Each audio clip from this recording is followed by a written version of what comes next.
Welcome back to our channel, guys. I need my money. What you so mad for? Go ahead. Man, they took my money, man.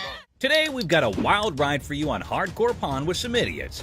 Get ready for a roller coaster of laughs, absurdity, and unexpected turns on this episode of Hardcore Pawn, where the ordinary becomes extraordinary. Next up, it was just another normal day at this famous pawn shop called American Jewelry and Loan, located right in the heart of Detroit, USA. And in walks a customer ready to pick a fight with anyone that is about to come his way. Yikes, that already sounds like inviting trouble, but let us see where this goes. This fake ass Suge Knight Thank over you here. very much. Put me out. Have a nice. He walks into the store, and you can already see the attitude on his face.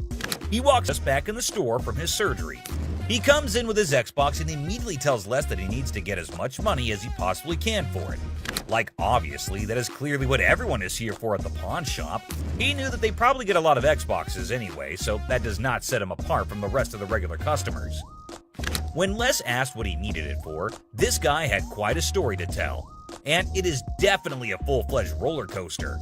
He reveals that he needs as much cash as possible, and it is all for his girlfriend. Why, you ask? Because she got locked up in jail and he had to bail her out. Is this guy delusional or are the cops mistaken? He knew what he was doing, and his comments were not helping with the purchase. He kept saying that it would be cheaper at a regular jewelry store, when in fact, it was way cheaper here at the pawn store. Clearly, he did not understand the concept of it. Seth asked the guy where he usually went shopping, and when he said the mall, he asked the guy if that is where he got his earrings from. And get this, he paid $500 for it. So if he can buy earrings for that much money, why can't his own mother? Alright guys, brace yourselves for the next chapter in Sharonda's jewelry adventure. But here's the thing, folks, that employee was just doing their job.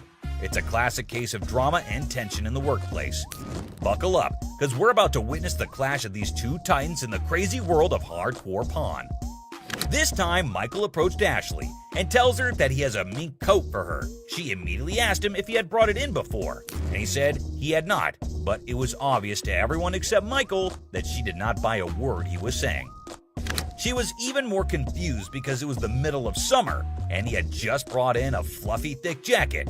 And when she asked him if he had looked outside lately, this is what he had to say. Did you take a look outside recently? Oh, it's cold out there. Her face definitely says it all.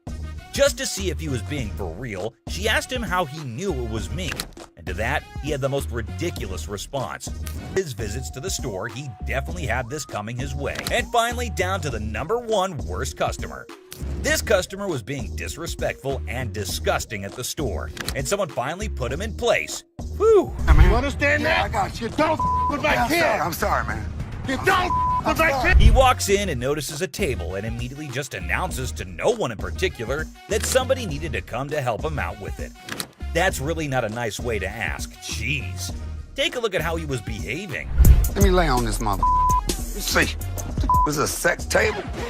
So what? He was being very crude, and Ashley notices his presence there very quickly, especially considering how loud he was being. He again keeps shouting for someone to come help him, and then, you won't believe this, but he asks for Ashley in person and says she is his girl. Take a look at what he was saying, or rather shouting. Ashley, man. That's my girl. Yeah, I want Ashley, man. That's my... Oh boy, get a load of this, guys. Ashley was absolutely disgusted by what was going down. Turns out this dude we're talking about is a regular at the store, and he's always spewing disrespectful comments left and right. But here's the twist. Most of those nasty remarks are aimed right at Ashley herself. Can you believe it? But wait, there's more. This time, he's taking his craziness to a whole new level, and Ashley's never seen him act this bonkers before. He asks her what the table cost, and when she tries to reply, he says something completely horrible that caught everyone's attention. What you want for this table, girl? That's actually... Get your ass over here and shut up. The moment she spots this guy on the table, she's like, "Yo, get off, dude." But he's not having it. He keeps telling her to shut up or get lost. That's when the bouncers step in, swooping in like superheroes to have her back in a flash. But here's the kicker, my friends. Even after all that, he still won't quit with the rudeness. He's talking down to her like he owns her or something. And let me tell you, she's beyond upset. She's furious at the way she's being treated just because she's a woman. Take a look at what he's doing in the store. Stop. No. No, you be Shut. quiet. Look, come this way, baby. Who do you think here, you are to talk to me like Bro, that? if you let me, I'll be slapping. Yo, hold up, people. Leslie catches wind of all the chaos and rushes in to see what the heck is going down. And let me tell you, he's in for a major surprise. When he hears just how incredibly rude this guy is being, he straight up loses it. It's time for a full-on showdown. And let me tell you, this customer is in for a world of hurt. I mean, seriously, who would even try to mess with Leslie, especially in his own store? It's about to go down, my friends. Over how Look, I ain't even looking at this Don't, motherfucker. I, You think you're talking to, mother? Back Back up. I take man. my Leslie has reached his boiling point. He simply couldn't tolerate how this disrespectful dude was treating his own daughter anymore. Enough was enough, and he was ready to put a stop to this nonsense once and for all. Brace yourselves, because things are about to get real intense real fast. Without hesitation, he grabs the guy by the neck and firmly tells him to get the heck out of the store. And let me tell you, it's not gonna end peacefully. And that's a wrap, folks. We hope you enjoyed diving into the world of Hardcore Pawn and witnessing some of the absolute worst customers that have graced the shop. Just another day at the pawn shop where we've got a mix of decent customers and, well, some pretty pathetic ones. Take this guy, for example. He may seem all laid back, but is he really? What you got here? That's a watch my grandmother gave me. Wow, this dude received a watch from his grandma, which is pretty sweet, right? But here's the thing. He's convinced it's solid gold and expects a fat stack of cash for it. Well, let's hook him up with the amount he's hoping for. Let's find out. 500. The problem is the metal on it is just stainless steel. Well, the metal on it is just stainless steel, so that's disappointing. But how will this guy take it? Yeah, you see this discoloration on the side? No. You don't see the rose? Whoa, hold up. This dude just flat out rejected it without even taking a peek. Talk about a major red flag, am I right? Less than explain. In between the links were gold plated. The gold plating had rubbed off. The watch had no value. And then this guy's like, can I get someone else to check it out then? Because Les shut down his hopes of getting any cash. Whoa, okay, Mr. Expert. This dude is seriously not happy about it. Value. It does have value. How about your chain? You want to pawn me your chain? Anyway, being the sweetheart that he is, Les brings in another dude for a second opinion, just to be fair. But what happens next is totally mind-blowing and straight up disrespectful. Brace yourself for this one. It's gonna shock you. Does Bozo know what he's doing?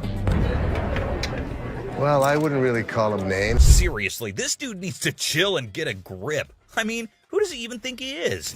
Anyway, from that point on, things started spiraling down, and honestly, it's for all the right reasons. 500. nothing. Stop being a bitch. Now, Les ain't about to tolerate any disrespect, and nobody should. And this jerk is about to experience a dose of his own medicine. And let me tell you, it's not a pretty sight. Check out what Les has in store for him. Give me my mother. Man, come over here and pick this bitch. Oh man, this dude is about to get serious flipping off, I kid you not. You know what goes down with idiots like him? They're in for a rude awakening. You, get him here. Let's go, my man. Have a good day, sir. Have a good Gotta admit, that was seriously hilarious. What did Les have to lose? Nothing at all. But this guy, oh yeah, he got exactly what he deserved. The man just couldn't stop with the curses. sir. Let yourself out. Let yourself out. Oh, you think this was intense? Well, hold on tight because you haven't seen anything yet. Next customer is on a whole new level. She's got a necklace in her possession, so she's not showing up empty-handed. But here's the twist. She's actually here for Ashley, or something else. Could it be her sneaky way of striking a deal with the pawn shop? She's got a good personality, and she's so sweet. Oh, snap. That's the thing, guys. A lot of people pull off scams like this. And let me tell you, the way this woman starts behaving with Ashley is just downright bizarre and idiotic. But hey, let's not waste any more time on the theatrics and get down to business, shall we? Look at it. Yeah, I gotta give a price. I adore. Now Ashley's starting to feel a bit uneasy with this whole situation. It's not every day you encounter someone acting all creepy when you've never even met them before. And here's the kicker. This woman insists she's been here before. But wait till you hear what the system records actually reveal. And trust me, it's gonna be a shocker. I look her up in the system. She's never been here, right? I can't find her. Well, well, well. Are we really surprised here? This woman just can't seem to stop flirting with Ashley. But what really concerns him is her dishonesty. And let me tell you, her response to it is nothing short of idiotic, yet undeniably hilarious. We've got ourselves a real comedy act unfolding right in front of our eyes. So you lied to me? I do like you. No, you lied. Now, I can't help but wonder if she was just playing her cards to seal the deal, or if she genuinely had a thing for Ashley. Either way, she managed to strike a deal, and now she's out of Ashley's hair. Mission accomplished, I suppose, now back at the pawn shop. And this time, we have a surprise because we've got a whole cast of characters in here today. Check out this lady starting off all cheerful and friendly, saying hi to the folks at the front desk. But out of nowhere, she does a complete 180 and turns ice cold. What's her deal? Ringo. You lost this ring. This lady is all like, I totally came by here last month, I swear. But guess what? The computer ain't lying, my friends. The receptionist straight up told her that her precious ring is nowhere to be found. And you know what? It's on her. If she really cared about that ring, she should have shown up way sooner to claim it. But she did, so tough luck, I guess. You didn't bring it last month. You brought it 4 months ago. Now this lady is totally losing her marbles, you know? I mean, it's kind of dumb if you ask me. She should have just remembered where she left her stuff. But no. Instead, she's going off like some chatty old grandma, non-stop yapping about it. Give me my motherfucking ring and let me see a manager in this bitch. I'll get you a manager in this thing. Oh boy, we've got a real character on our hands here. This lady just won't accept any responsibility, I tell ya. Hey lady, newsflash. It's your job to remember, not his. This is where she's really taking the cake and acting like a complete idiot. And get this, she starts pointing fingers at poor Les, blaming him for this whole mix-up. You got me up. Well, no, you got yourself No, up. you got Can you believe it? I mean, come on, lady. It's clearly your fault, not his. Thank goodness for that bodyguard who swiftly stepped in and removed her from the scene. I gotta say, it's giving me secondhand embarrassment. Just look at the unending drama. Sorry that your grandma's ring exceeded its time limit. You made the mistake. Kicking off with this episode, which is sure to give you quite a jolt. Hey, how's it going? The episode just starts with a casual conversation between Rick and an old man. But look what he's got. Yes, my friends, you just laid eyes on an 1884 Colt that was used in the Wyoming Range War, also known as the Johnson County War. Goes with it. There's nothing like a good book after a good shooting. That's what I always say. And not to forget the book that comes with it. I mean, you gotta keep the rare flock together. Rick, as usual, begins his quiz, asked a whole lot of questions before investing his money into something that a normal person would have bought in a heartbeat. So how exactly did you get the gun? My father got this from the great-great-granddaughter of Fred Cote. Are these many questions ever asked while I go to sell something antique? Maybe. How would I know? I've just gone to the shops to buy something, never to sell anything. But wait, it seems like he practiced it the whole night, answered all the questions like a pro. That man did better than the rest of us would do in our lives. Tough college times. Wait, what did my eyes just witness? Rick narrating the whole Wyoming Range War story. Basically, large cattle barons feuding with really small cattle ranchers. The small guys were stealing cattle. It felt like a whole history lesson to me. I must say, Rick does have some insane knowledge about antiques. The way he narrated the whole thing was nothing less than an informative history class. Not gonna lie. Moving further, we see Rick's intelligence as he checked all the details provided on the document just like a professional would. It's got 45 caliber. This is a 45 caliber. It's a 5.5-inch barrel. That's a 5.5-inch barrel. With this line, when you throw on a personal story that actually ties a cowboy to a gun, that's the kind of thing collectors love. I can see he clearly knows how to hit the proper note. But when you throw in a personal story that actually ties a cowboy to a gun, that's the kind of thing collectors love. Without a second thought, the man quoted $55,000 for the gun. What do you think? Are Rick and the old man on the same page? Well, for you to know that, you have to continue watching. I'd like 55,000.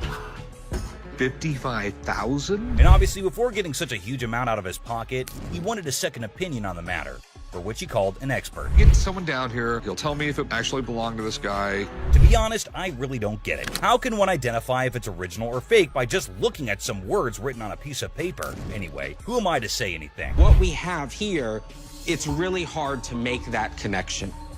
Chopper loan negotiation. So how can I help you? Steph, I got this. I can help him. I got it. How do you think you know more about silver than I do? I know how to price it. I know exactly how to. In a high-stakes confrontation at a jewelry counter, emotions flare as two individuals argue over expertise. Tensions rise with each claim about pricing silver, creating a chaotic scene. $30,001. No, it's not the $1. 30 grand. I'd like to say yes. Listen, 40 or 20. Let's flip a coin. The scene shifts to a pawn shop where negotiations over a custom-made chopper motorcycle take center stage. The owner seeks a loan, facing financial struggles and desperate circumstances. What are you doing? What you got? See if I can get a loan on my chopper. It's a 113 motor. The motor alone was $7,000. The stakes rise as a coin flip determines the fate of a $20,000 loan for the chopper. The tension escalates, showcasing the unpredictability of financial decisions and the impact on the customer's life. I've seen a lot of motorcycles come in here, but I've never seen one like this. Okay.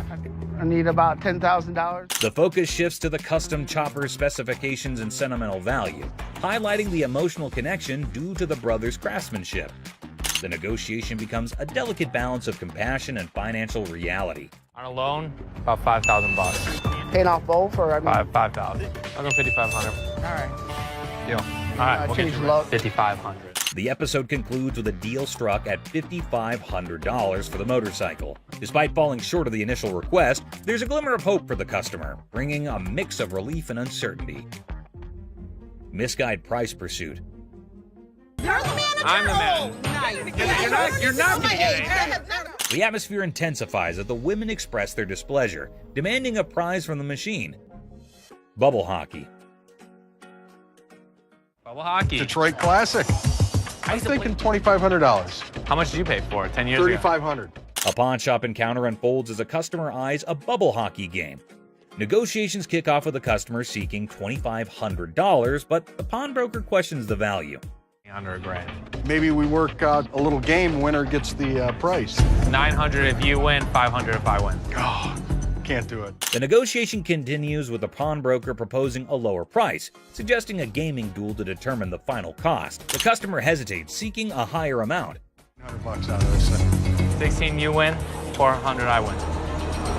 All right, I win $1,600. The game begins and the customer dominates the bubble hockey match, securing a convincing victory. The pawnbroker acknowledges the expertise and adjusts the evaluation accordingly. Let's go. I know I'm gonna win this bet. These aren't those $1,200 ones? The conclusion sees the pawnbroker acknowledging the high value of the game, recognizing it as a genuine classic worth $2,500. The customer prepares to complete the transaction. Wrestling trunk triumph. We have a champion item for you today. I think I got your new bathing suit over here. I don't think that's my size or my style. The episode presents champion-level memorabilia, wrestling trunks worn by Titus O'Neil during Money in the Bank. Banter between the pawn shop staff sets a lighthearted tone. Well, these are wrestling trunks. Okay, are they worth anything? So where did you guys get these? From a buddy of mine shortly after the show. Negotiations unfold as the seller details the trunk's origin, worn by Titus O'Neil and his college football background.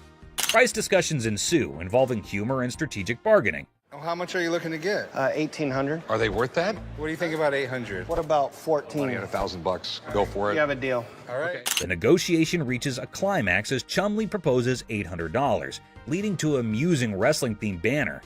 The final agreement settles at $1,000, and the seller agrees to the deal. And you sure this is like real and everything? Yeah. But you're sure they're real? 110%. Concerns about authentication arise, with reassurance that the trunks are genuine. Rick, the pawn shop owner, decides to break even on the purchase and seeks dinner in return. I'm gonna go look at stuff I understand. I thought you might want to put this back in your collection. Absolutely. It's my first WWE Championship match, and I won the Tag Team Championship. Titus O'Neil makes a surprise entrance at the restaurant, sharing the backstory of the trunks and their historical significance. The emotional reunion adds a personal touch to the transaction. We bought them for $1,000, so if you just let me break even and give me dinner, I'm good. Got me a little black bag and everything. Look at that. The episode concludes with Titus O'Neil expressing gratitude, and the pawn shop staff excitedly anticipates dinner. The atmosphere remains lighthearted, emphasizing the unique experiences of the pawn shop. This guy, Mark Hollingsworth, waltzes into the shop with the kind of sketchy idea. He's all like, I own this company dealing with watches, cars, and parking problems. But trust me, his sales pitch is as smooth as sandpaper. Yes, Mark Hollingsworth. Mark Hollingsworth. Do you have a company out that does any of your, watches your lot or anything like that, takes any of the cars out? We do. Right off the bat, it's clear Mark's trying some passive-aggressive marketing. Les isn't buying it, though. Mark's still pushing, suggesting towing away illegally parked cars. Les, smelling potential scams, puts his foot down. No signing anything. Better business venture than what? Well, then probably what you're working out right now. I must be missing something. Okay, well, there's nothing to be missing. If somebody's parked illegally, we want to be... Tension builds as Mark insists on linking their businesses. Les draws the line, saying Mark can't come in and shake him down. It gets really intense, and Les gives Mark an ultimatum: leave or get tossed out. I want the business. We're kind of working the area right here. What does that mean? Well, I'm going to give you... Les, not one to back down, successfully kicks Mark out. Mark, feeling a bit defiant, says he'll be back, but Les isn't bothered. He's like, "You're not welcome here." But he just won't get a clue. This is going to be our business as well. No, it's definitely not going to be. Listen. No, you listen. You are not coming into my business and trying... Very nice way to promote a business. Right here, Here's the way it's going to work, sir. You can leave nicely, or we can throw your ass out. I tried coming in here. Nobody comes in here shaking me down. Do you understand that? Les has got grit and refuses to fall for dodgy deals. Mark's attempt to twist his way into a business thing totally backfires, leaving Les with one message: his pawn shop isn't a playground for shady schemes. I'm not leaving anywhere right Yeah, of course you're not. I'll be back in. All right, come on back. And him, and... Well, at least they managed to buckle up for this one. A dude storms in on a mission to find the perfect anniversary gift, a watch for his wife. It's their anniversary too. Sweet vibes, right? The next customer comes to the store in search of the perfect anniversary gift. I need to get a watch for my wife's anniversary. It's not your anniversary too? But hold on, he hits us with a curveball. Wants to trade in a necklace that supposedly belonged to his grandma. Mine too. She said, this belonged to my grandmother. Probably worth a lot of money. I just want to bring it up and see what you think. Maybe we'll do a trade for a watch. Plot twist. Les finds out it's a fake. Oof. But this dude still got game, pushing for that watch trade. When he discovers that the necklace he brought is fake. Well, do you really want me to tell you what I think? They're not real. But it was fake when it was made, and it's still fake. What are you going to give me for this? I want to trade for a watch. It's fake. I'm not interested. Les ain't fooled though. He's like, nah, that necklace is worth zilch. The persistent husband insists on making a deal. Let me see what you got in watches. And so what are you saying? This is worth absolutely nothing. Absolutely. That's the situation. And then it gets spicy. The persistent husband starts trash talking Les's family. Big mistake. I am? Okay, I've seen your wife. Lucky you. Yeah, lucky me. Oh man, big mistake. Les draws the line, telling him there are two things you don't talk about: wives and family. I don't think so. This crosses a line for Les. Listen, mother. Two things you don't talk about: wife and my family. The little boy and that It heats up. A little scuffle breaks out and security has to step in. badass daughter of yours. Get off of me, don't. Where you got to go? Les isn't letting it slide. He's like, get out and don't let the door hit you on the way. Lied. I hurt you guys so bad. Sure you You will. better get two people, fat man. Get the out of here. 2, 3, 4, out the door. Ashley's dealing with this guy who wants to pawn his grandma's ring, and it's kind of a bummer because she recently passed away. Sad vibes. Ding! But plot twist. Ashley checks the ring and bam, it's fake gold. The guy can't believe it, goes from sad to frustrated. How much is your rent? $300. Okay. Unfortunately, it's not real. What you mean it's not real? It's not. Ashley suggests pawning other stuff like a TV, but that just makes him more annoyed. Leave. Now he's all, I want to talk to someone else. More irate. I need to speak with somebody. Big snuggle buddy Byron steps in, sense of trouble. The guy's getting more heated, and Byron's like, calm down, lower your voice. Then it gets crazy. The guy threatens Ashley. Byron's not having it, tells him to leave. But nope, the guy stays put. So Byron has to physically escort him out. Ashley and Byron are like the peacekeepers, dealing with the chaos and keeping the shop in order. Headed to threaten Ashley, an action that wasn't very well received. Bitch, I'll be back, bitch. Look around, mother. You talking that? Now get the hell out of here. This woman can't believe her diamonds are actually not diamonds. If you like seeing angry senior citizens, then this grandma's got you covered like a quilt. So, I'm here to sell my yays and stuff. Okay. Cartiers. I paid $5,300. For these? Yeah, I overpaid. They're fashion designer glasses. Really cool gold diamonds. For those particular frames, there's a huge demand, but not for that price. How much you want for these? The lowest I'll take probably like 44. All right, give me 35. You give me 35? 1,000. What you mean? You making too much money now.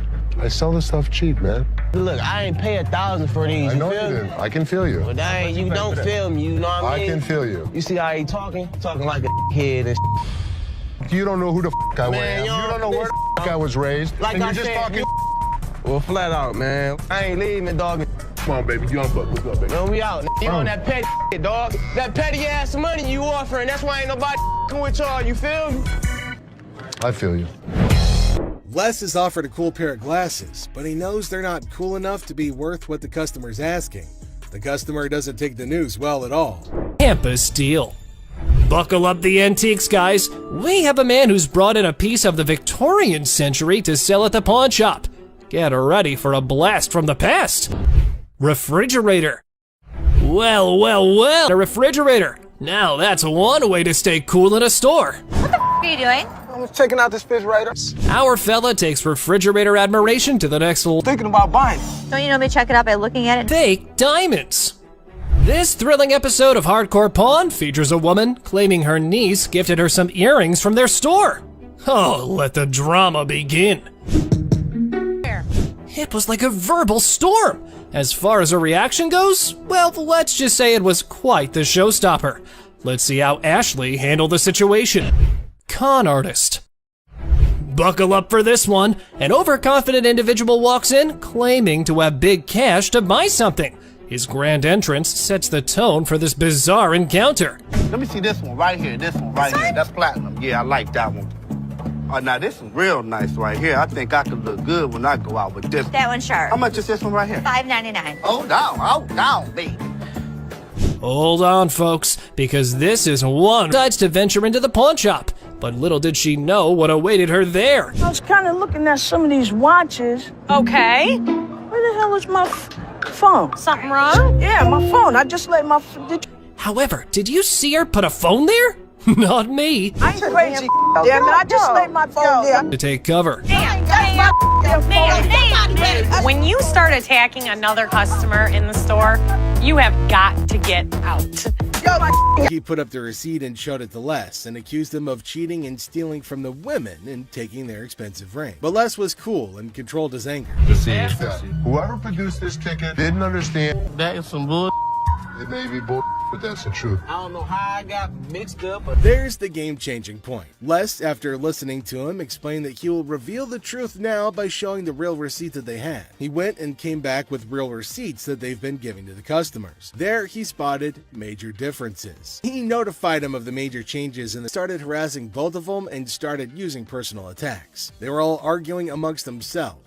Pretty crazy. The attorney went back as he can't do anything for the ladies. How are you? I'm doing okay. What can I help you with? Either trying to get a loan on it or you guys can buy it. Trying to sell it for maybe like $150. $50.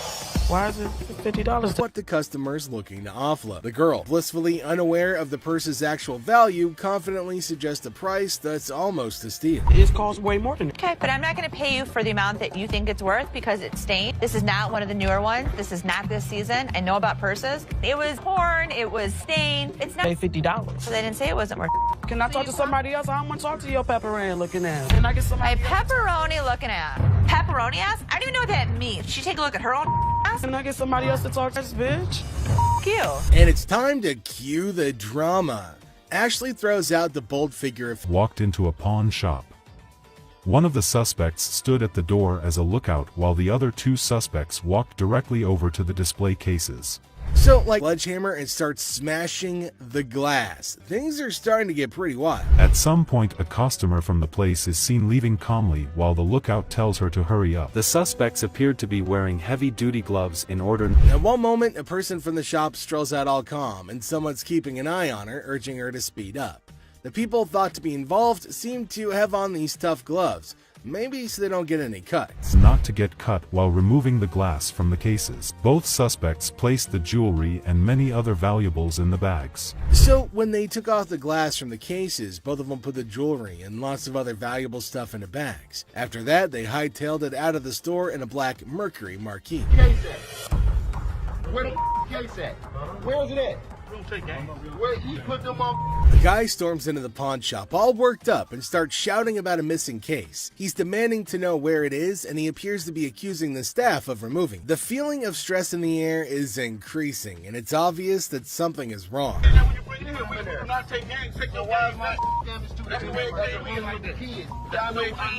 gonna act like I ain't got no sense?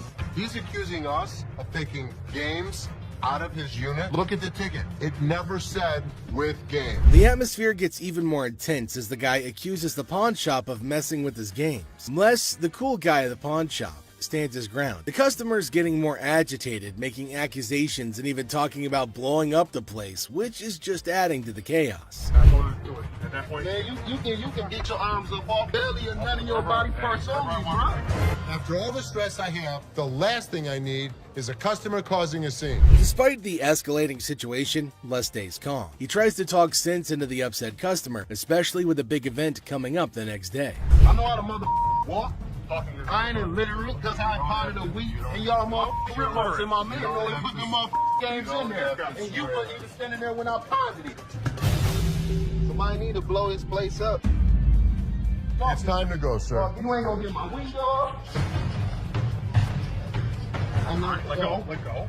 Can I get my weed? Don't get it for you, don't worry. You're making a threat like that? The situation becomes alarming when the upset customer makes a threat to blow up the place. Les, rightfully concerned about the safety of everybody, asks the guy to leave. Security becomes a priority, and the customer's demand for his belongings takes a back seat to the potential danger that he's creating. That's a challenging moment for Les, who's just trying to manage the chaos caused by an irate customer. Gunfire and negotiation. It was handed through the generations to me. What are you trying to get out of it? I'm looking for $50K. 50,000. 50,000. Corey introduces Alex to Craig, who has a fascinating antique wheel lock gun. The guys are amazed by its rarity and history, and Alex is about to share some cool facts. Man, this is stunning. Dating from about 1600s. I've never seen anything like it before, but he's asking $50,000. Alex dives into the history of the wheel lock, revealing it's a German-made firearm from the 1600s. Craig is nervously considering a $50,000 price tag. Alex suggests a test at the range. Yeah, this is special. I love this wheel lock. And you still want 50 grand for it? Absolutely. After research, Alex discovers that the gun belonged to a Prince Archbishop's personal guard. The guys head to the range for a nerve-wracking but successful test, and Craig's asking prices discussed. Nice! What do you think it's worth now? I think it's $40,000. In a quirky twist, Corey notices devil emoji targets for a gun designed to protect a Prince Archbishop. The gun fires impressively, and Alex estimates its value at $40,000. Not as easily as I could do 30. I would go 32.5. We'll lose it over that. We'll do 32.5. The negotiation begins with Corey expressing admiration for the unique gun. After some back and forth, they settle on $32,500, striking a deal for the exceptional wheel lock gun. Churchill letter. A historical dealer brings a Winston Churchill letter to the pawn shop. The seller's writing? Not so great. But hey, it's Churchill, and the drama begins. I have a Winston S. Churchill typed letter signed. Okay. A quirky twist. Churchill wrote to a food writer about a paperweight from Benjamin Disraeli. The pawn shop team dives into the historical circus, paperweights and all.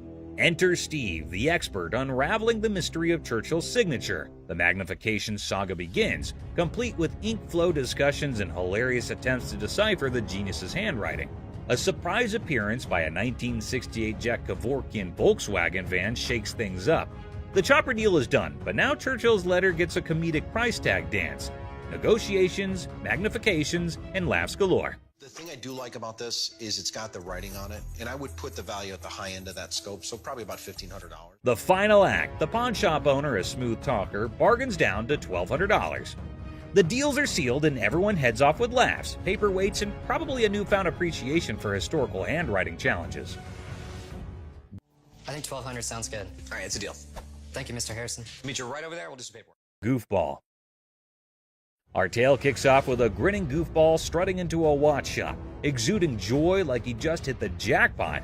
His guest snagged the ultimate timepiece. The shop's proprietor, eyes sparkling with mischief, unveils a watch that could outshine Big Ben.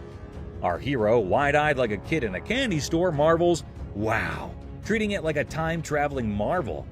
But oh snap, it's tagged at a hefty $75. Cold, hard cash, not Monopoly money.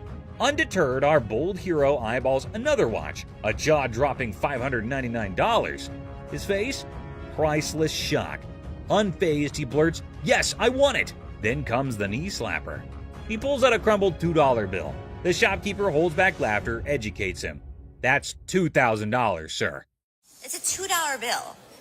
Okay, and it's worth $2,000. You can practically see the gears in the guy's noggin spinning, desperately seeking a way out. "Anyone up for a cash exchange?" he suggests, madness twinkling in his eyes.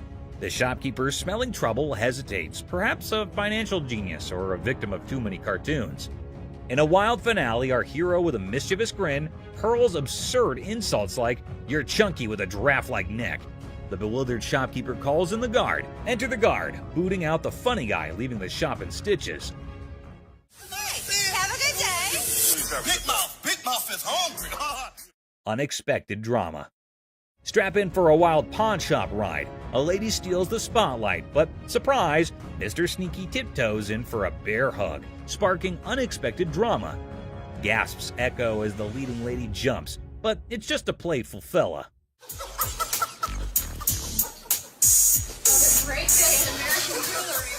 Laughter erupts. Who knew a pawn shop could be a comedy club?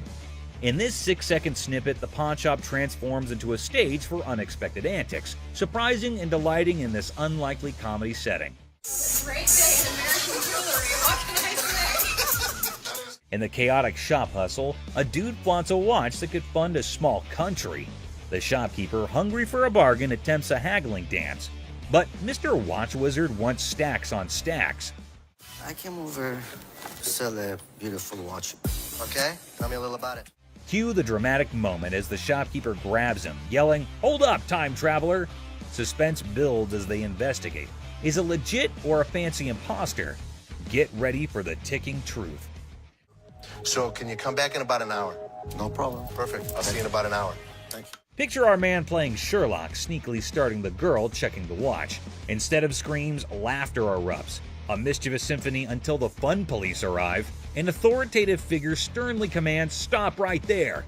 Giggles turn into awkward coughs. Lesson learned. Messing with the timepiece police is no joke. They keep the watch world in check. Somebody had it open. You can see how screwed up they made those screws. Someone did have it open. You can see. Business clash. A dramatic drama unfolds as Mark, introducing himself, seeks business from the owner. Tension builds with background music, setting the stage for unexpected confrontations. Clearwater, Florida, but I have family up here in Northville, and we're starting a towing company, recovery, impounding.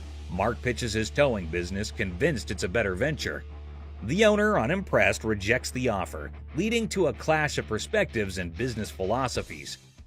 Well, things happen. We don't have that problem because we have fences around the building. The owner dismisses Mark's proposal, asserting control over his domain. Well, I'm going to give you some paperwork to sign. I wouldn't sign anything because I don't need your services. The comedy irony emerges as Mark persists, unaware of the futility of his attempts to sway the determined owner. The owner bluntly shuts down Mark's pitch, labeling it a shakedown. Listen. No, you listen. You are not coming into my business and trying to shake me down. The dialogue becomes increasingly heated, with the owner refusing to entertain the supposed business opportunity. What would you call it? I call it a business opportunity. I'm not interested. Mark's exit is met with firm warnings from the owner. The situation ends humorously with a comment on Mark's nice car, injecting a light note after intense confrontations. I'll be back. If I were you, I wouldn't come back. Whatever. We've got next will blow your mind. So it's just another day dealing with annoyed customers. This lady was supposedly waiting for 2 hours, or so she said. But man, isn't she a little too aggressive? Oh, you don't ignore me. Can I get some help? Now Ashley jumps in to handle the situation. But this lady won't even let Ashley speak for a single minute. Such a big mouth.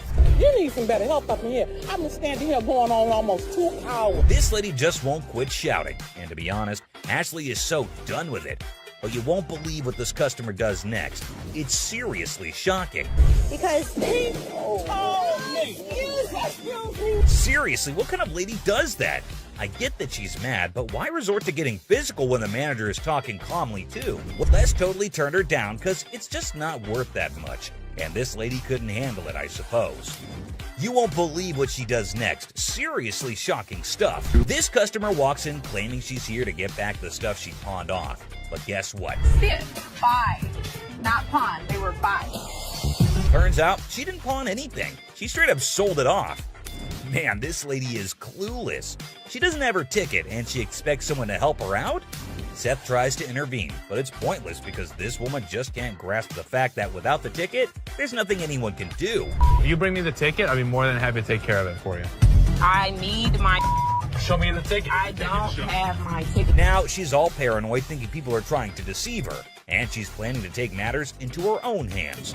Uh-oh, that can't end well. At this point, it's best to just walk away, lady.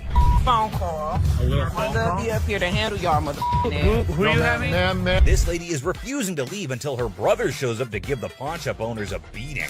How messed up is that? Seriously, this woman needs to just shut up. Better be ready. For what? Because my brother's gonna come up here and handle Thing, you're a thief. I mean, look up in the dictionary, that's what it means. Bad parenting. The pawn shop door swings open, and a furious mother charges in like a bull in a china shop, demanding to know if her daughter sold her precious ring here. How you gonna sit here and tell me? You told me you brought it here, right? Yeah. It best be here. I don't have it. Now what we gonna do? There's nothing What the I can hell do. we gonna do? Cause I need my. Nothing I can do. Don't I belong to my mother. I want my ring. Eh, not a good impression anyway. To defuse the chaos, Ashley stepped up. Let's see if it helped or not. You took your grandma's ring. Yes. And you pawned it. When? The day before yesterday. Okay, so where's your ticket? I don't have Okay, it. so let me ask you a question as a mother. Did you press charges against your daughter for being a thief? I'm not pressing no charges against my daughter. Then you can't get it No, back. no. Get a grip on yourself, Mommy. The woman just won't listen to anyone. Man, where do such people come from? No wonder her daughter's acting the way she is. I came in here to try to resolve the situation. But yeah, you want to Get out. No. Hey, get off him. You better figure out some way to get your mom's ring back. Watch when I get your ass home. Now see? Now you got labeled as a thief.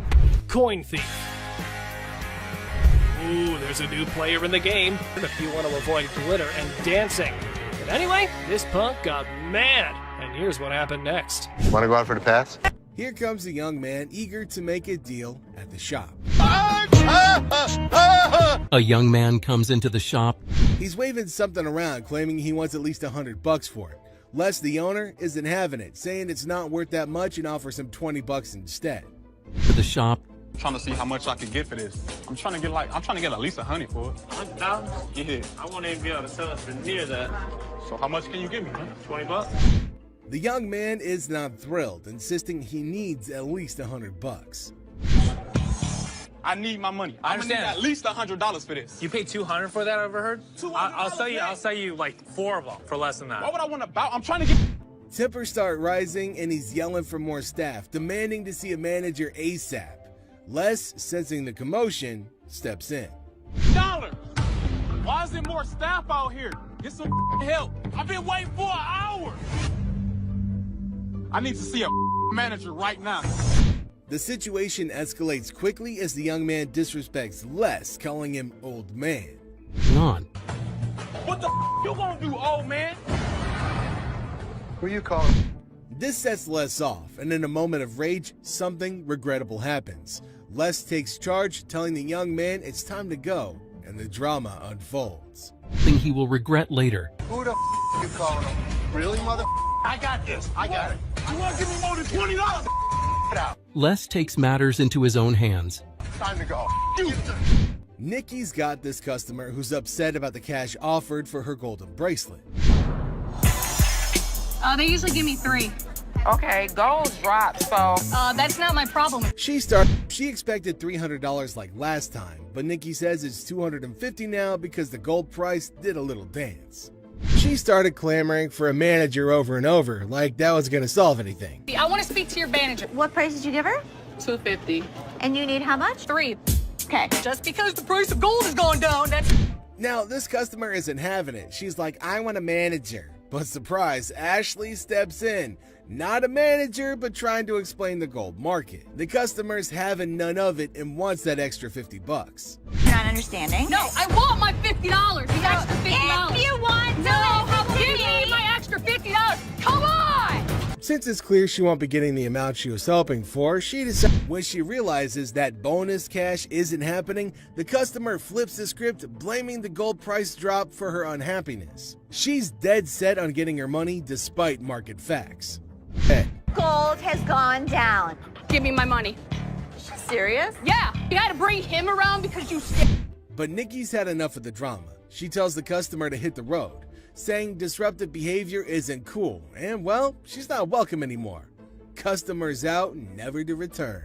Here. Have a good day and walk I ain't never outside. coming back to this store. You ain't big. Have a good day. Have a good You day. ain't big. I will rob you. Have a good. A young man from Dallas walks in, all proud of the watch that his grandma gave him, thinking it's worth $500. But Les takes a look and points out some issues, saying it's not worth much. A man from Dallas walks in. What you got here? That's the watch my grandmother gave me. And how much did you want? I'm trying to get 5. The guy's not having it. He wants to talk to someone who knows their stuff. Yeah, you see this coloration on the side? No. Rose color metal in there, looks like copper. I see gold. But it's not gold. I wouldn't be able to take it. Can't give me nothing. Les tries to reassure him, but things go south. The guy's all frustrated, claiming his watch is worth $500, demanding to talk to the jeweler. Sorry. Can I talk to somebody that knows what they're doing? You can talk to me. Les, you're bullshitting me, man. I have to get home, man, this week. I understand that, but it's got no value. It does have value. Things begin to go south. This is a bunch of bullshit, man. I want to pawn my watch that's worth $500. Let me have you talk to my jeweler. Now, when the jeweler says it's basically worthless, things get wild. The guy goes off, and before you know it, he's getting escorted outside unceremoniously. Well, this guy's been in the jewelry business all of his life. He wants a $500 loan on a watch. What can you do with it? What are we doing? Well, I wouldn't really call him names. We're not calling you any names. Outside, he's still fuming, dropping some colorful words. It's a full-blown scene at the pawn shop. The guy wants his watch back, but Les isn't having it. Nothing. Stop being a bitch. This is the worst pawn shop in the city. It's a piece of dude. Give me my mother, man. Come over here and pick this bitch up. Yo, you get him here. Let's go, my man. Yo, give me my buddy. Hands up. Hands off, yes, sir. Yo. 50 grand? 30. One time. 50. 30. I'm not gonna do it. All right. A really awesome electric guitar with just 15 of its kind out there. A customer with some not-so-real stones to sell. A souped-up truck with a twist rolls in for sale. A bedazzled watch full of diamonds crosses paths with Les. Goons try to cheat Les out of paintings and some cold hard cash. And several vintage guitars come up for sale. These are times when rare items showed up on Hardcore Pawn. To start it all off, we've got this customer who brought in a set of stones her grandmother stashed away, hoping she can sell it to finance the said grandmother's funeral. Crystal, very nice to meet you. Crystal, I'm This is Ashley. How you doing, Ashley? Hi, how are So you? what you got? I have these bag of stones that I found out of my grandmother's house. She just passed not too long ago. Oh, really? I'm sorry. Since they look so much like glass and felt like it too, Ashley felt the whole endeavor was practically hopeless. And if the decision were up to her, she probably would have turned the lady away immediately. I really don't want to give these away because I wanted them myself. But, I mean, I have to do what I have to do. Come back in a few hours. I'll let you know what they are and how much they're worth. Because if it's just glass, I mean, I'll try to help you as much as we can. Right. Ashley tried to table her concerns about the gems to her father, who refused to listen since he thought otherwise. Dad, What? this is a waste of time. This could be costume jewelry. Yeah, it could be, but I think some of these are real. I'm gonna show it to Bob. He'll make the final call. So this woman with these stones is coming back. Okay. Do me a favor. Appraise them. Tell me what they are. With a gemologist there to help, Les could pursue the feeling he's got about the crystals without having to outsource and waste more time in the process. Holy, oh my God. What is it? Check it out. Holy. Although some of the gems turn out to be fake, it seemed that they've managed to find themselves a true rare gem out of the lot. I don't even know how to break this news. This sponge right here is glass. This is a Burmese ruby. So we'll be able to give you $10,000. This definitely wouldn't have happened if Les had listened to Ashley. Fortunately for the lady, Les was quite insistent. If not, things could have taken another turn. Oh my God, are you serious? Congratulations. Thank you. Thank you. So much. Thank you. This customer rolled in with a very awesome looking car from a company that could only make just 15 of it before they eventually went under. Oh, wow. What do we got? This is a 1981 Bradley GT Type 2 electric. It's vintage and it's definitely rare, but Seth couldn't help but get pretty concerned about it due to the little scrapes and scratches that he found on the machine. And another cause for concern would be any potential part damage from usage. Wear on it. Like, how would you even find replacement parts for it? Well, actually, the chassis parts are all Volkswagen, easily replaced. I'm a huge car buff. This is the Motor City. So when a customer comes in with a 1981 Bradley electric car, it's going to pique my curiosity. After a very thorough search on the internet, Seth found out the car was actually as rare as the man said it was. The only issue, though, is the fact that it's worth next to nothing. There's only 50 ever created, right? So I can appreciate the fact that you want $50,000 for it. The one that I saw selling was under $10K. There's no way the seller's going to take that deal unless he's in dire need of money. So it just seems as if Seth is trying to chase him off. Yeah, I just can't do that. Yeah, no, it's a cool car. Yeah. It's tough. It's tough. So, Appreciate it. Thank you appreciate very it. much. Yep. The store has had a lot of rare vehicles brought in, but this truck is definitely one of the coolest, if not the best yet. How you doing? Nice to see you. Wow-wee. That's the biggest truck I have ever seen. It'll be a thrill to take a ride in this beautiful behemoth, so it's quite easy to understand how Les and Seth were feeling as they got to ride in the truck. What makes it kind of fun is you can always play with the steering on it. Then you can freak people out going sideways. Oh, geez.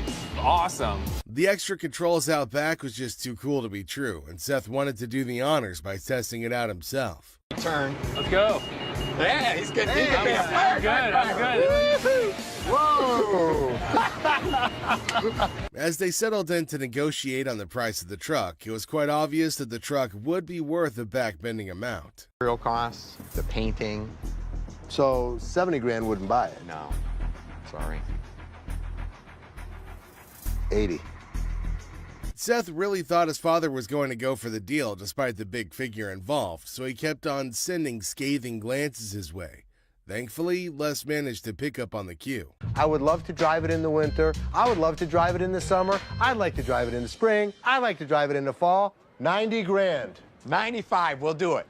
Come on, let's go. The truck might be super nice to have and ride around in, but to sell it might be really difficult to do. After all, there's no way anyone would actually think to waste that amount on a ride unless they're super rich. The way to do business is to invest in stuff. Yeah, but you're investing in something that you thought was cool, not something that we can actually make some money on. Seth, it's cool. There's no doubt about it. This customer brought in a really nice high-end watch that he's got that's been completely bedazzled with numerous tiny diamonds. Beautiful watch. Okay, tell me a little about it. Well, I traded this watch about 2.5, 3 months ago. Very high-end watch. How much did you want for it, sir? I would like to get 36,000. It looks nice and all, but Les felt there was something wrong when he noticed the state of some of the parts of the watch and how worn out it was. Okay. We get a lot of counterfeits around. So can you come back in about an hour? No problem. Perfect. I'll see you in about an hour. Thank you. To confirm if this deal is worth taking, Les scheduled a meeting with the man for later, using the time he's been afforded to get it checked out. Tell me. Somebody had it open. You can see how screwed up they made those screws. 99 5 for it. Okay? Do me a favor. Tell me if the watch is counterfeit. Still trying to plan their next move after they got their hands on a couple of super rare paintings. The Golds are dumbfounded when an individual called in claiming the paintings are his. I apologize for interrupting, but there's a guy on the phone. He says he's the guy who owns the artwork, and he's really pissed. What line is he on? With no other option, Les had to talk to this character who's bumbled in to disrupt what could have been the deal of a lifetime. Oh, it's my pleasure. About my paintings Okay. that Dina Jones and Anthony Erickson brought to you. Who owns the paintings? I do. The guys who brought the painting went even further with the whole scam by making up stories in their bid to convince the man. So, Do you know Dina from past dealings? never. Well, they've lied to me and told me you knew her dad. The owners of the property. $425,000. Let me stop you right there for just a second and tell you the number that you just quoted me is a different number than what they've quoted me. There's no way he stopped there too. The only reason they came up with the entire scheme was so that they could get more money off of the deal. Of course, Les was about to find out how much that is. I don't know anything about art. Okay. This came to me in a lot. Okay. Okay. All the information that I have is what I've researched personally and the documentation that they brought up with you. There's no way Les would let this great opportunity slip past him, so he decided to ask if the deal was still on or not. Would you be willing to fly to Detroit for the day if we picked up the airfare? Absolutely, sir. I'm sorry that it started out this way, but... You know what? I don't care how it starts as long as it ends on a positive note. Nothing says rarer than first-generation items from a popular line, and this guitar could be counted as one of the rarest of its kind. I got something I want to show you. This is a 1930s, one of the first lap stills that came out from Rickenbacker. Rickenbacker made some of the first electric guitars. Okay. Karen was genuinely interested in seeing the guy playing it, and Les wanted to see if the guitar was even functioning properly, so they let him have a go at it. I really want to see you play it. Give it all you got.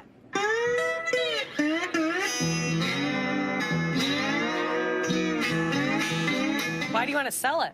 Good question. That is a good question. Yeah, why? The mortgage is due again. This is the first of them. Ain't that a bitch, you know? At least now they know that he's willing to sell something so precious, but the most important question of all, how much is he hoping to sell it for? How much you want for this thing? I want $2,000 for it. Why? Because this is one of the first lap stills ever made. Who cares? $950. You wouldn't take it? That's just downright disrespectful in a way, but since the customer needed the money pretty badly, he had no option other than to bear with it. We went online and we realized that these guitars aren't selling. I don't have a long time to hold out on an item. We need to buy it, turn it, make a profit. Seeing his chance of getting the much-needed cash slowly drift away, the man tried to lower his price by just a bit. So if I offered you $400, I wouldn't do it. You want to give me $600? Trying to help you out. I know, but... $400? No. In this episode, this customer brought in a really nice-looking van with a very gritty history. Good. I'm Les. Ja. What the hell is it?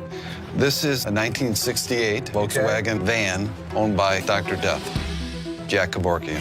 Just like anybody else, Les couldn't help but want to see what lay behind the doors of this unique van. See inside. Sure.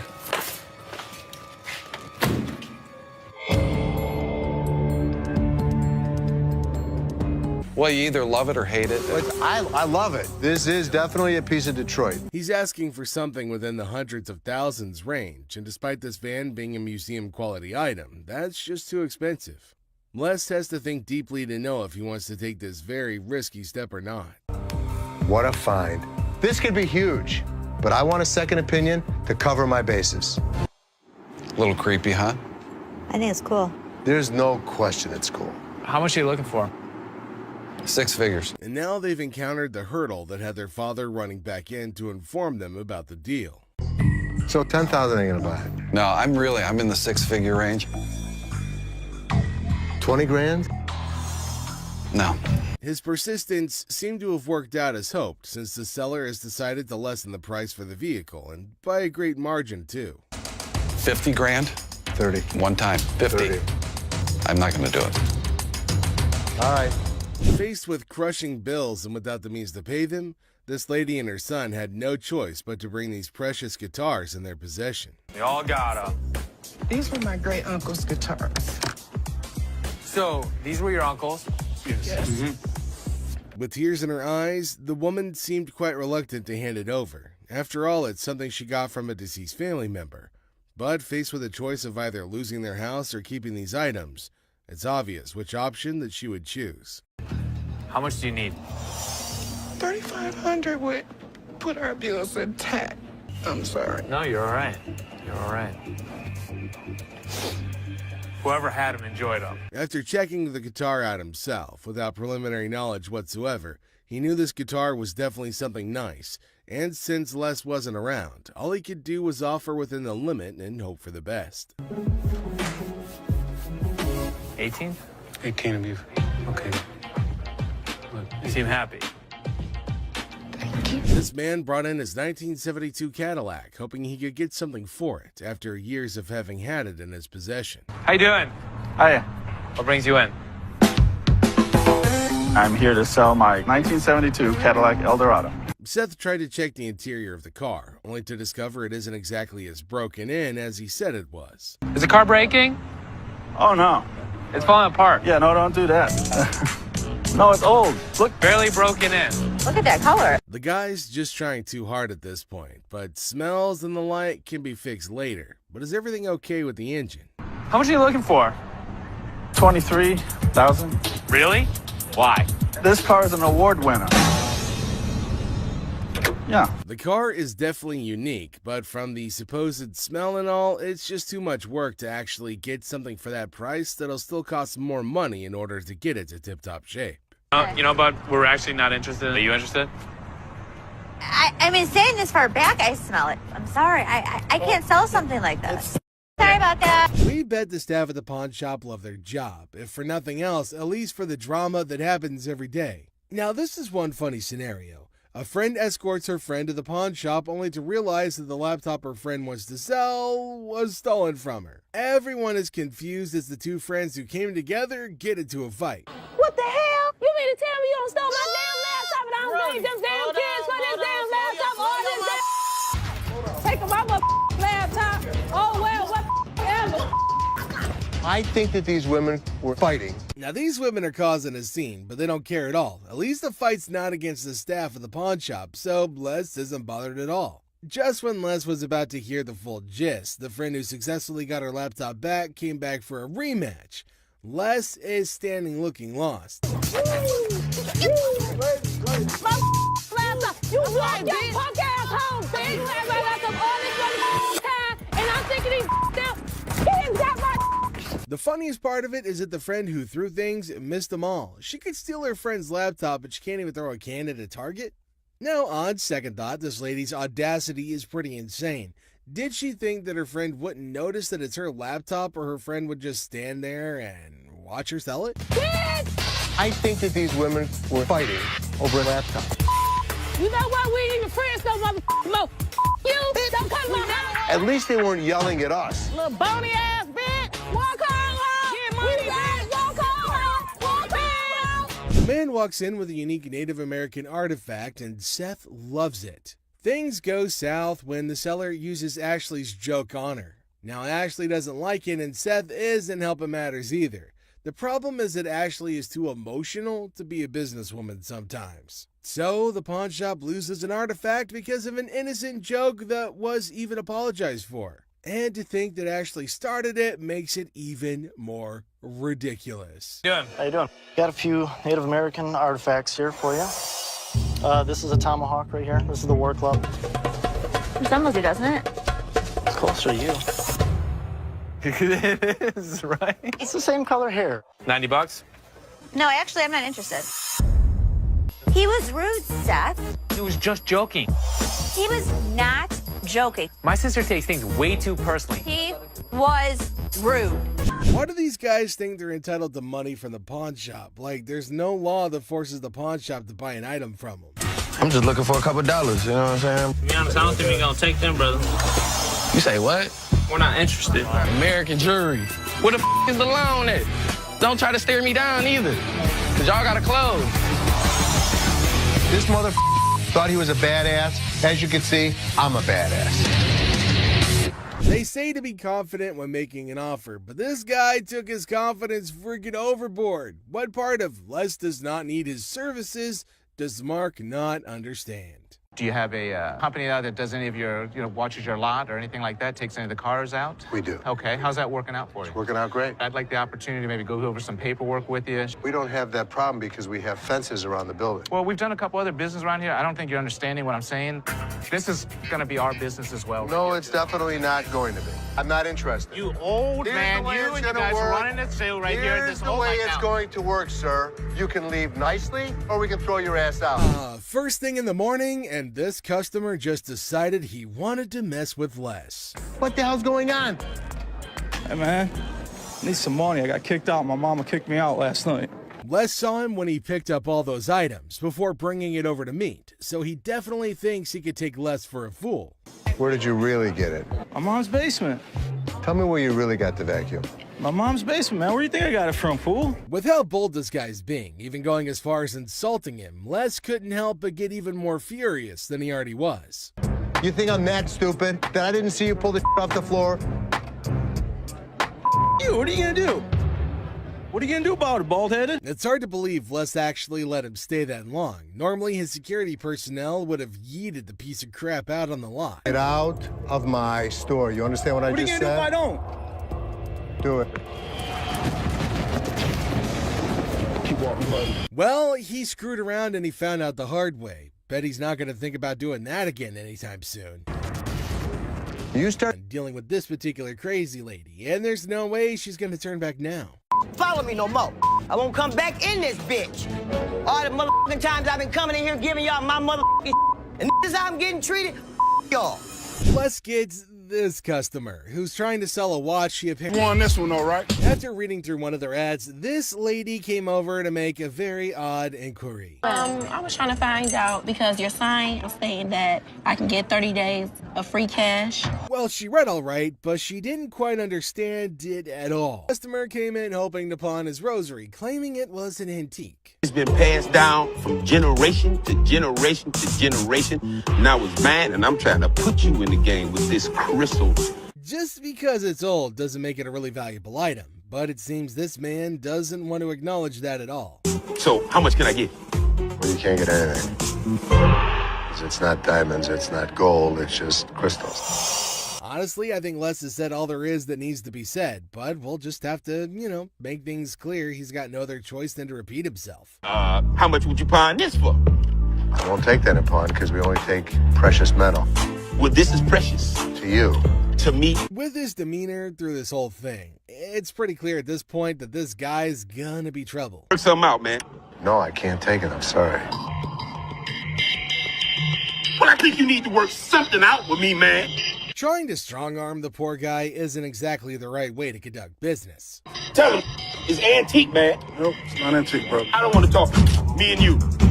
No deal. Deal.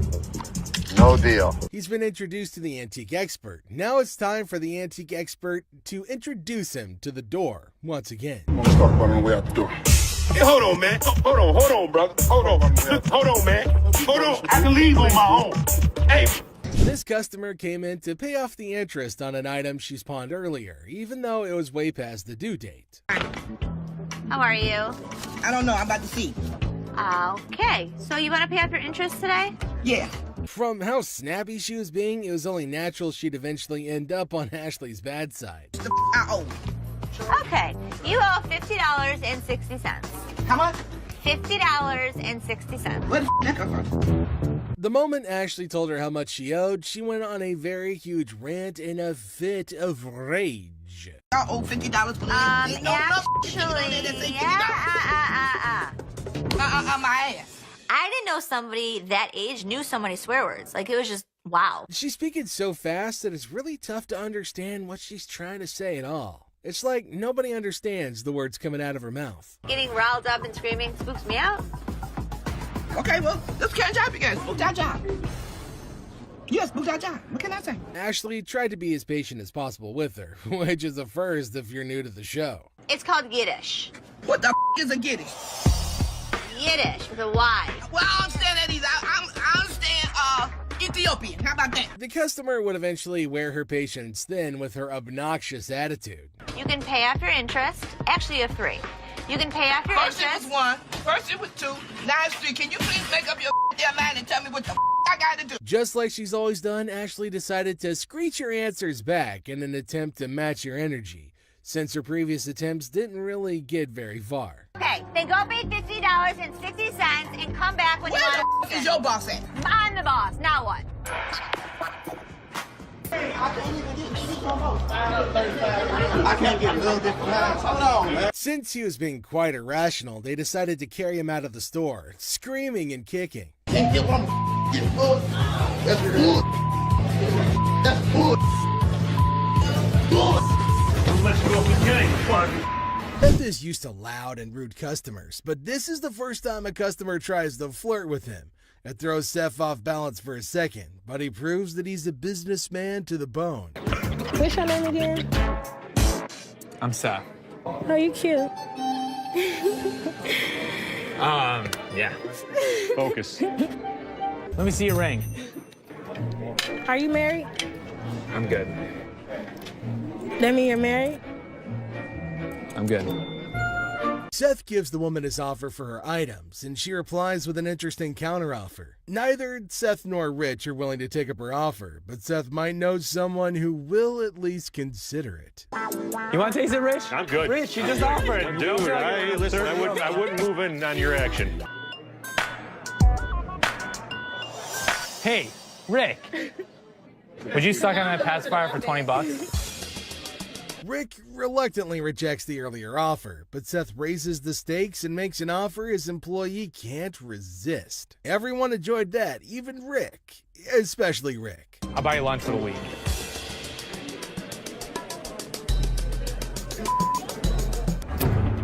Ready?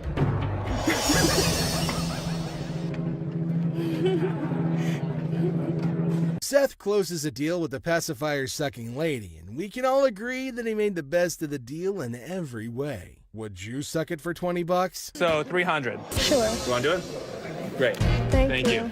For $300, she got a good deal and we got a good deal. This customer walks in with Travisky crystals. Seth has no idea what the hell these crystals are, but he knows what this woman has is not real. My grandmother gave me that ring before she passed away, and she told me that they were Travisky crystals. I'm not interested in your crystals.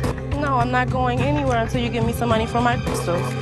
Do you not understand English? The crystals may be fake, but not everything about this lady is fake, and she does her best to make that point to Seth. Me, personally, I'd rather buy a Kyber crystal. Something that's real. Really? These right here, they're real. They're real. Can I get some money for those? Or I'm not taking it. Store. Have a good day. Usually, things calm down once the noisy customers are thrown out, but this time it gets even more chaotic. We're even treated to an unexpected showdown. I did not drop it on accident, man. I didn't break it. I thought it was you, man. Oh, that's good. Two men come into the store and make the weirdest purchases.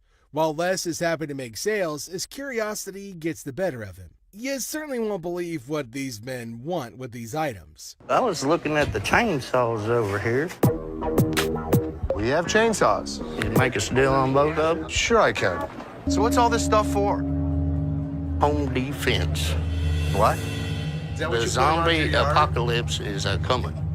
Where other people see weird men, Les sees dollar bills. The veteran pawn shop owner goes into full salesman mode and makes even more profit from the hardcore zombie killers. Zombie apocalypse? But you know what? As long as they were buying, I'll listen to any bull they have to throw at me. Thank you very much. I'll have my guys write you up. I think we got a pretty good zombie kit today. Got us some chainsaws. You know what, Rich?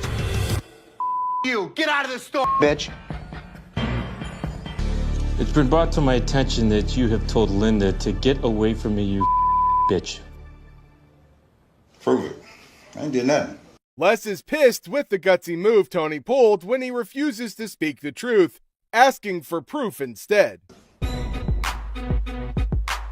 Tell me the truth. I did nothing but sold it, coach to a customer of mine. Les tries to make Tony confess by taking what he considers a softer approach. Tell me the truth and you'll be okay. It don't matter. I'm gonna lose anyway. What's the difference to me? Whatever y'all gonna do, man. What kind of attitude you got with me? It ain't you. Come on, man. You know what I'm going through out here. You know what she's doing on purpose. Do I give a as long as you make the sales? I make the sale.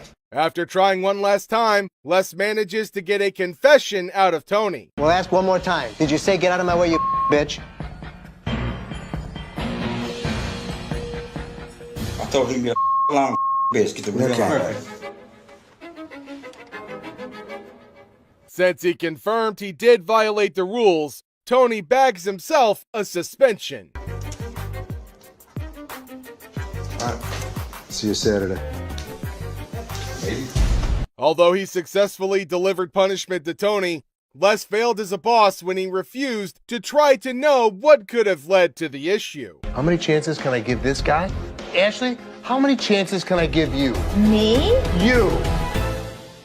Seth calls in Ashley, Seth, and Karen over to his office to go over the results he got from their mystery shopper. While making rounds through the shop, Les finds out Rich wasn't in his post. Where the hell is he? Rich! Seeing that Rich had left the business in a bid for pleasure, Les calls him over for a chat in his office. I'm looking for you in layaway. Where the hell are you? I gotta sit in layaway all day long and just wait for something to happen? I needed to take care of something that was out on the floor. Les threatens to fire Rich, who had been a loyal employee at the shop for over 20 years. Karen attends to a couple who come in looking to buy a ring. The lady seems to think the ring isn't the right fit, so she asks to see more before she can make her choice. Tries her best to give the details of the ring the lady picked. However, she seemed a little bit unsure with the way she was explaining, so Ashley approached with the hopes of... To that, Justin, you're fired. I don't know if Justin did steal anything, but you can't have people that you don't trust. This attends to a very strange customer who walks into the shop with an imaginary companion. A man walks into the shop with hopes of trading in his faulty phone for another. The customer reveals he didn't bring a receipt with him. A very fatal mistake. Clearly, I have to tell you fix this that without the receipt, there's nothing I can do for you. And getting somebody. Rich tries to turn the man away. However, he remains unrelenting of selling a fake item to her. This is like chinchilla to you. How much did you spend? Do you remember that? I know I spent the grip. Grip. Ashley tries to get a handle on the situation at hand. Okay. How do you know it's rabbit? I guess my girl told. She threw it back at me and told me this ain't chinchilla, this is rabbit. After the customer Do reveals... you have your receipt? I don't have the receipt. It's in your... The receipt's in my...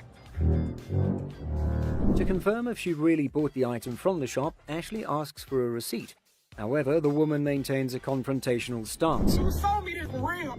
I ain't leaving here until I give it. First thing in the morning, and this customer just decided he wanted to mess with Les. What the hell's going on? Hey, man, I need some money. I got kicked out. My mama kicked me out last night. Les saw him when he picked up all those items before bringing it over to meet, so he definitely thinks he could take Les for a fool. Where did you really get it? My mom's basement. Tell me where you really got the vacuum. My mom's basement, man. Where do you think I got it from, fool? With how bold this guy's being, even going as far as insulting him, Les couldn't help but get even more furious than he already was. You think I'm that stupid that I didn't see you pull the off the floor? You, what are you gonna do? What are you gonna do about it, bald-headed? It's hard to believe Les actually let him stay that long. Normally, his security personnel would have yeeted the piece of crap out on the lot. Get out of my store. You understand what I just said? What are you gonna do if I don't? Do it. Keep walking, buddy. Well, he screwed around and he found out the hard way. Bet he's not gonna think about doing that again anytime soon. You start stealing stuff from my store, it's time for your ass to be thrown out. Oh, your pants are falling down, buddy. Now, if you thought that was quick here, clearly didn't like the answer that she got, so she immediately tried to cuss Nikki out. Here's another time Nikki had to deal with another crazy customer who came in to make some very unreasonable demands. My what? ID or your ticket. I don't have no ticket or no ID. My stuff was stolen and pawned. So what's the point of getting her name when she wasn't the one who pawned the item in the first place? It just makes no sense. We need him or the tickets. Or... What you need him for? He ain't even nowhere around. Is it his name? Boosie, I'ma call you back. If her grown boyfriend doesn't know his way around, how did he make his way to the store then? And if she really was in the right mental space, she should have known that she could just, bring him along. Well, you have to make a police report. I need my stuff. A police report. Doing like I called the police? Since she clearly said it was stolen, a police report would have been the next best thing to do, apart from getting the thieves to come get it for her instead of going on a crazy rant. But if it was rational, we wouldn't be covering it. So did you make a police report? Can I do it back here? I'm not the police. Look, I just want my... Ashley's not... Well, hold on. Let me finish with this lady, because I don't know who the she is. When Ashley incessantly begged her, she finally decided to end the call. Unfortunately, that didn't stop her from continuing to yell at the top of her lungs. Some babies just need a bottle and a burping. Miss, get somebody to help me, please. What do you need help with? I need some help with my rings right here. Take off your ring? Wait, you just walking up on me, can you see my rings? I don't even know who you is. Ashley decided to adopt a really funny tactic in dealing with this particular crazy lady. She decided to annoy her until she leaves. If only that worked with my in-laws. Can somebody else help me? Because you... Ma'am, I can help you walk out the door. No, you're not gonna help me walk out the door, because I'm not going out the door until I get some help. That's what I came in here for. Now, can somebody help me other than you? No. Ashley seemed to be having fun dealing with this particular crazy lady, and there's no way she's gonna turn back now. Follow me no more. I won't come back in this bitch. All the motherfucking times I've been coming in here giving y'all my motherfucking and this is how I'm getting treated, y'all. Plus, kids, this customer, who's trying to sell a watch she apparently... That's the bitch won this one, all right? Ever came in hoping to pawn his rosary, claiming it was an antique. It's been passed down from generation to generation to generation. Now it's mine, and I'm trying to put you in the game with this crystal. Just because it's old doesn't make it a really valuable item, but it seems this man doesn't want to acknowledge that at all. So, how much can I get? Well, you can't get anything. It's not diamonds, it's not gold, it's just crystals. Honestly, I think Les has said all there is that needs to be said, but we'll just have to, make things clear. He's got no other choice than to repeat himself. How much would you pawn this for? I won't take that in pawn because we only take precious metal. Well, this is precious. To you. To me. With his demeanor through this whole thing, it's pretty clear at this point that this guy's gonna be trouble. Work something out, man. No, I can't take it, I'm sorry. Well, I think you need to work something out with me, man. Trying to strong-arm the poor guy isn't exactly the right way to conduct business. Tell him it's antique, man. Nope, it's not antique, bro. I don't want to talk. Me and you. No deal. Deal. No deal. He's been introduced to the antique expert. Now it's time for the antique expert to introduce him to the door once again. Let's talk about it on the way out the door. Hey, hold on, man. Hold on, brother. Hold on, man. Hold on. I can leave on my own. Hey. This customer came in to pay off the interest on an item she's pawned earlier, even though it was way past the due date. How are you? I don't know. I'm about to see. Okay. So you want to pay off your interest today? Yeah. From how snappy she was being, it was only natural she'd eventually end up on Ashley's bad side. Okay. You owe $50.60. How much? $50.60. Where the that come from? The moment Ashley told her how much she owed, she went on a very huge rant in a fit of rage. I owe $50 for my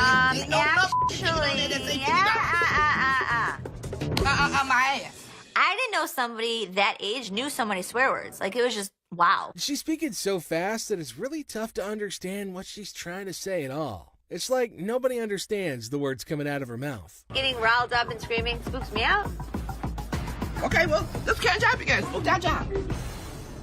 Yes, spook that job. What can I say? Ashley tried to be as patient as possible with her, which is a first if you're new to the show. It's called Yiddish. What the is a Yiddish? Yiddish with a Y. Well, I understand that I understand Ethiopian. How about that? The customer would eventually wear her patience thin with her obnoxious attitude. You can pay off your interest. Actually, you have three. You can pay off your First interest. It was one. First it was two. Now it's three. Can you please make up your damn mind and tell me what the I gotta do? Just like she's always done, Ashley decided to screech her answers back in an attempt to match your energy, since her previous attempts didn't really get very far. Okay, then go pay $50.60 and come back when you want to. Where is your boss at? I'm the boss. Now what? Nothing go with it.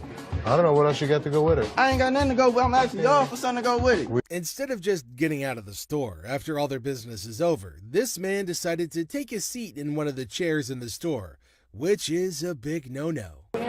No, he can go. I can't get a little bit behind. Hold on, man. Since he was being quite irrational, they decided to carry him out of the store, screaming and kicking. That's bull. That's bull.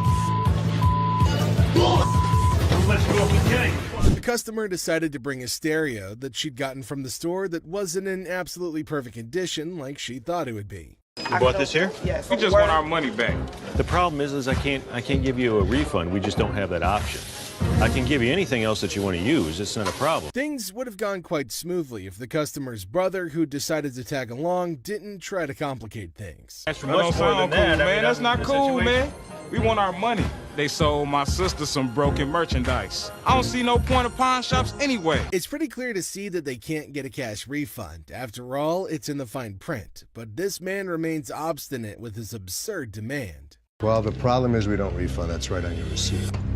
So if you'd like to get something else, I have no problem with that. We want something a whole lot better than what we got. So you want to spend more money? Since the customer's brothers made it clear that he plans on making a fool of himself, Les decided to give him a chance to make a choice, or an ultimatum to be precise. We don't want this. You can take this stuff. Sir, listen. Sir, no. I will be forced to have you What you leave mean the- for who gonna do so? Immediately after Les gave him his last chance, the man made his choice, which can only mean that he'll be getting himself a one-way ticket out of the store. No. I don't. Hey, why don't we come over on this side? Let's come on over on this side. Why don't we come over on this side? So You like that, man? they tried to escort him out as calmly as they could, but the man just wouldn't let up. Now, come on, man. You don't want to be stupid. They'd eventually reached an agreement and the repair was underway, but the man decided to burst in once again to cause a scene. No! You bought me, man! No! All he got in return was his forceful removal, despite the fact that he was kicking and screaming like a little baby. Thank you very much. All right, man. I come here all the time, so you just gonna mess it up for me? I've been thrown out of better places. Next up, we've got this customer who had run into some financial issues that needed solving post-haste. I'm trying to get all my stuff out. So, what are you looking to do with that? I'm looking to get $100 for it to help me out. The deal was underway, but they eventually ran into their first cause for argument when the seller called this very outrageous price. What the hell is that going to do for you? $100 will help me move my out. It'll feed my dogs if I have to, wherever I find. To the seller, $10 probably wouldn't be enough to get him the services he's hoping to enlist with the money, but that's all Seth and Les can offer. What the do you mean it's going to be a good start? The $10 isn't going to be. Why couldn't you do 50? Can't help you unless you have a receipt. How about I just take one? It's their policy, and it was set to protect, the business, just like it has now. But this dude clearly wasn't a fan, so he resorted to a somewhat drastic measure. Take one then. What do we got? Byron? What do we you got want here? to assist this, sir? What do we got here? What's wrong? I'll take this whole damn wreck. Hold on, my man. Hold on, I'll take this whole wreck. What? He's messed up with his actions. Byron managed to kick him out before he could kick up more of a fuss. What? I can't have my coat back? Walk yourself out, bro. You gonna get my coat? Bro. Get my damn coat, man.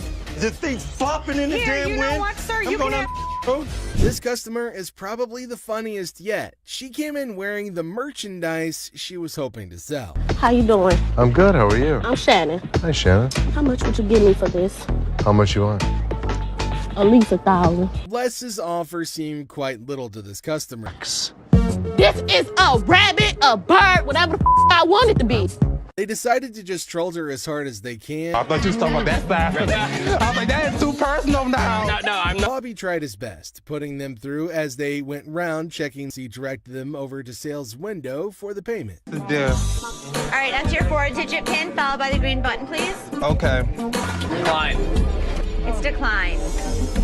It is not declining. You better It's okay. Hell no. Things were strained between them all, but it got even worse when Ashley made a very terrible mistake. No, look. Your ass is gonna give me that ring. Sir, listen. Sir. This you calling sir? Who you calling sir? Since they couldn't calm the customer down, they had no other option than to toss her out. It's my anniversary now. No, act like a lady. I am acting like a lady, but she gonna sit there and call me. No, she gonna sit there and call me sir. Oh my God. To start off this deal, Les and the customer had a little argument over the right procedure for authenticating diamond earrings. I was coming to pawn my ring because I have to pay my rent. It was due a couple weeks ago. Oh, okay. Rather than carry on wasting his time with the pointless conversation, Les decided to settle for business instead. Okay, how much did you want, man? $200. $200. Well, what I can do is I can give you $80. $80. $80. I'm not just about to let you have this for $80. I paid $500 for this. There's no way they can give her more than they can get back on the ring in case she, reneges on the deal. So Les tries to explain and hopefully make her understand. How would you Man, what the? Just like that, she'll have to go back with nothing, and she might be barred from coming back, especially with how she tried to hit Les. Thank you. This woman could not keep control of herself. I don't know what the hell her problem was. I don't give a what her problem was. It was a day just like any other. Well, it was until Ashley was confronted by a very pissed off customer. I paid $500 for this earring, and look what this done did to my ear. From how rapidly he fired out his complaints, Ashley tried to make him repeat the issues that he's got. You want me to figure out? You want me to figure out why your ear's turning a different color? Is that a real diamond? I look at his earring that he says is turning zero green, and it's a fake diamond with a fake metal. He might have switched the earrings out for another, thinking that he can get himself some cash at the business's expense. I got my lawyer with me. This is wrong. Show me your card. I don't have a card with me. What law firm do you work for? It's not important. It is. With how elusive the supposed attorney was being when asked to reveal his identity, it's quite clear to see that he might be a fake the man brought along. This is my attorney. Would you like to meet my attorney? I want my money. My attorney will escort you out. You better not put his hand on me. And you better turn around with your two legs and walk out yourself. Since he's been warned but refused to listen, he only had himself to blame for what was to happen next. Pushing on me. Get out. What you mean, get out? Get you out. don't just tell me what to do. Get out. Yeah, you took my money, just sold me a bold earring. Les had to attend to this customer who came in accusing them of having sold her a fake purse. Hi. I want my money back. I paid you $500 for this purse. I want my money back. If the lady would just calm down and try to explain things to Les instead of trying to mess with Les, maybe they could have gotten somewhere. I didn't give you a second when I gave you my money. Ma'am, I'm trying not to really You lose took my control. money and I won't. Show me the receipt. Well, she managed to calmly explain things to Les this time, which he couldn't be more than grateful for. This is tarnished. You know what that stands for? What is MK? Lighting a cigarette in a store filled with items that could easily be set ablaze isn't exactly advisable, and despite their attempts to get her to stop, this lady remained obstinate. Get your hands off me. I'm not. Put your cigarette out. Put it out. Get your hands off me. Put your cigarette out. Get your hands off me and I'll put it out. With great confidence, rather than cave into her demands, Les made Byron an aspiring singer trying to build her own fan base with the wrong crowd, and a guy who thought he could get a job when he just showed up for the first time. These are the biggest clowns on Hardcore Pawn. First up are these customers who found a piano in the store that caught their eye. They got a bit too invested in it and caused quite a ruckus. Ah, they got it, my baby. It's still here. You can get on that thing. What's up, everybody?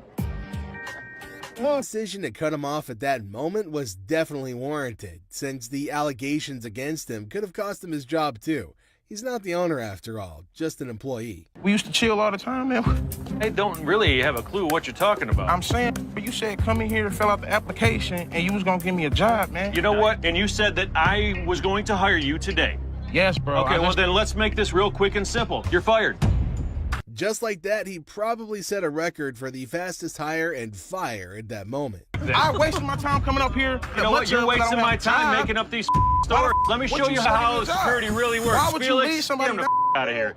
That's security. Get Nice out. working with you. This customer dressed in this very elaborate costume came into the store looking to sell his earring. How can I help you? A genius idea of trying their hand at the slot machines that were lined up for sale. You're pulling off my shelves. Where'd you get the vacuum? Got it from my mom's basement. Where did you really get it? Nothing left. Bigger and better stuff. They even had the audacity to call that much money with a straight face, thinking they've actually done something right. It's about like 400. Same time you are. Have a good day. Although they walked out quite amicably, they made sure to make their intense hatred to the idea of getting sent well known. Oh, man! Man, why you break that, man? I did not drop it on accident, man. I didn't break it. After dropping their items, they ended up getting cussed out by this random customer too. It's definitely not their day at all. Your ass on out of here! Mind your own business. That's Detroit! I know what it is. Now we've got this British lady who started kicking up a fuss over what she considers an overpriced coat. Sorry, lady. My name is Ashley. Okay, Ashley, lady, how much? 400. Come on. How much? 400. If she really wanted to get the coat for less than that, she should have just negotiated like normal people do instead of acting all snobbish. I've come into your store to buy a coat. I ain't come in this store for you to rip me off. I'm not ripping you off. Those are actually just reduced to $400. No, I typically don't It's go going to around cost me a selling lot of coats. money to get this coat clean. Do you mind? Sensing a storm brewing, Byron made sure to move closer since an attack on Ashley's person shouldn't exactly happen on his watch. I'm sorry about that. British lady here, you know. Okay. Not one of your just bloody Americans. Come on. Show her the We're not looking at this big guy. We're looking at you. You're going to make me? He will. I don't think so. Nice to meet you. How you doing? Pleasure. If she knew she wanted to be treated the right way, then she should have headed over to a more sophisticated store. But that's only if she could even afford it. Have a good day. I'm not interested in your $200. Goodbye, lady! Goodbye, lady! The only problem is that the TV isn't exactly worth the amount the customer called, and there's no way Les would even pay more than he should for an item. You're just pawning. I need more than that. I have to pawn this TV so people can help me move my stuff back in my mother's house. 100 is not going to do, sir. I need more than that. He probably thought smiling like a maniac would intimidate Les into giving him a deal, but that could never work. You about to cause me to lose my mother temper. I don't need to call security. You don't need to call them. What you gonna do? If he directed the aggression towards the real party that hurt him, maybe he wouldn't have had to make attempts to get packed out of the place in the first place. I think have a nice day. You. In this episode, the employees at the American Jewelry and Loan Store had no other option than to bear witness to the horrendous efforts at making music by this supposed aspiring musician. Hey, everybody, I'm Nikki J. Hey, y'all, I'm an inspired singer. I'm trying to make it to the top. We can hear you. Yeah, that's not what a cheetah sounds like, but it's definitely reminiscent of what a dolphin or a baby seal might sound like if it's being clubbed to death. Are you interested in purchasing it? How much? For you, 80 I bucks. want to sing a song. I want to be a star. It's time to go, sweetheart. I'm sorry. You are killing my dream. You is a dream killer. Oh my God. I mean, props to her for her dedication to her craft. She didn't even falter as she kept on singing her words at the top of her lungs. You is a hater. You is a hater. You is a hater.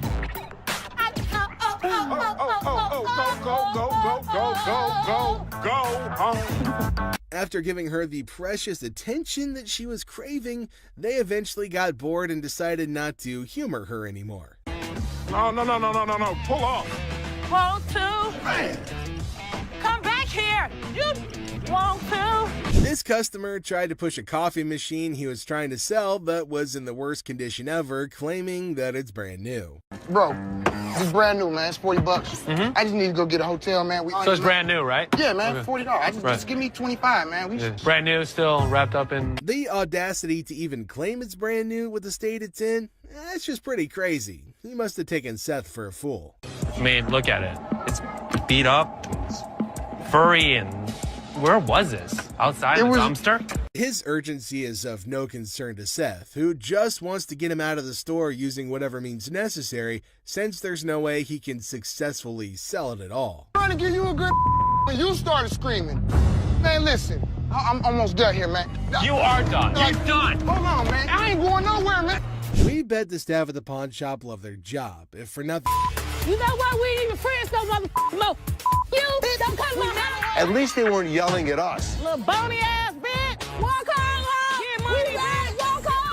Walk on. The man walks in with a unique Native American artifact, and Seth loves it. Things go south when the seller uses Ashley's joke on her. Now, Ashley doesn't like it, and Seth isn't helping matters either.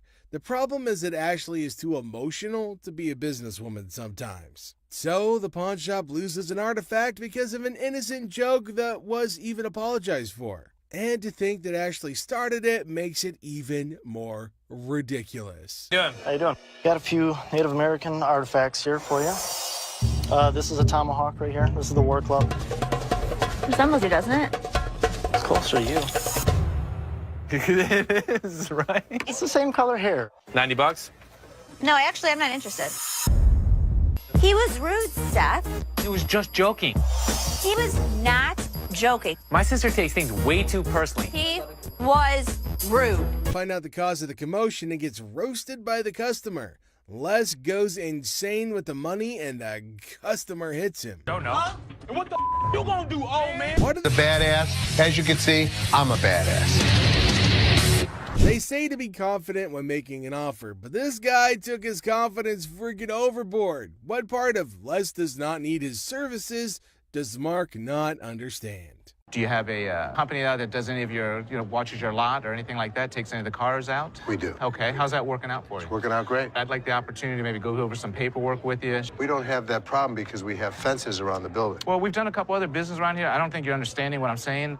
This is gonna be our business as well. No, it's definitely not going to be.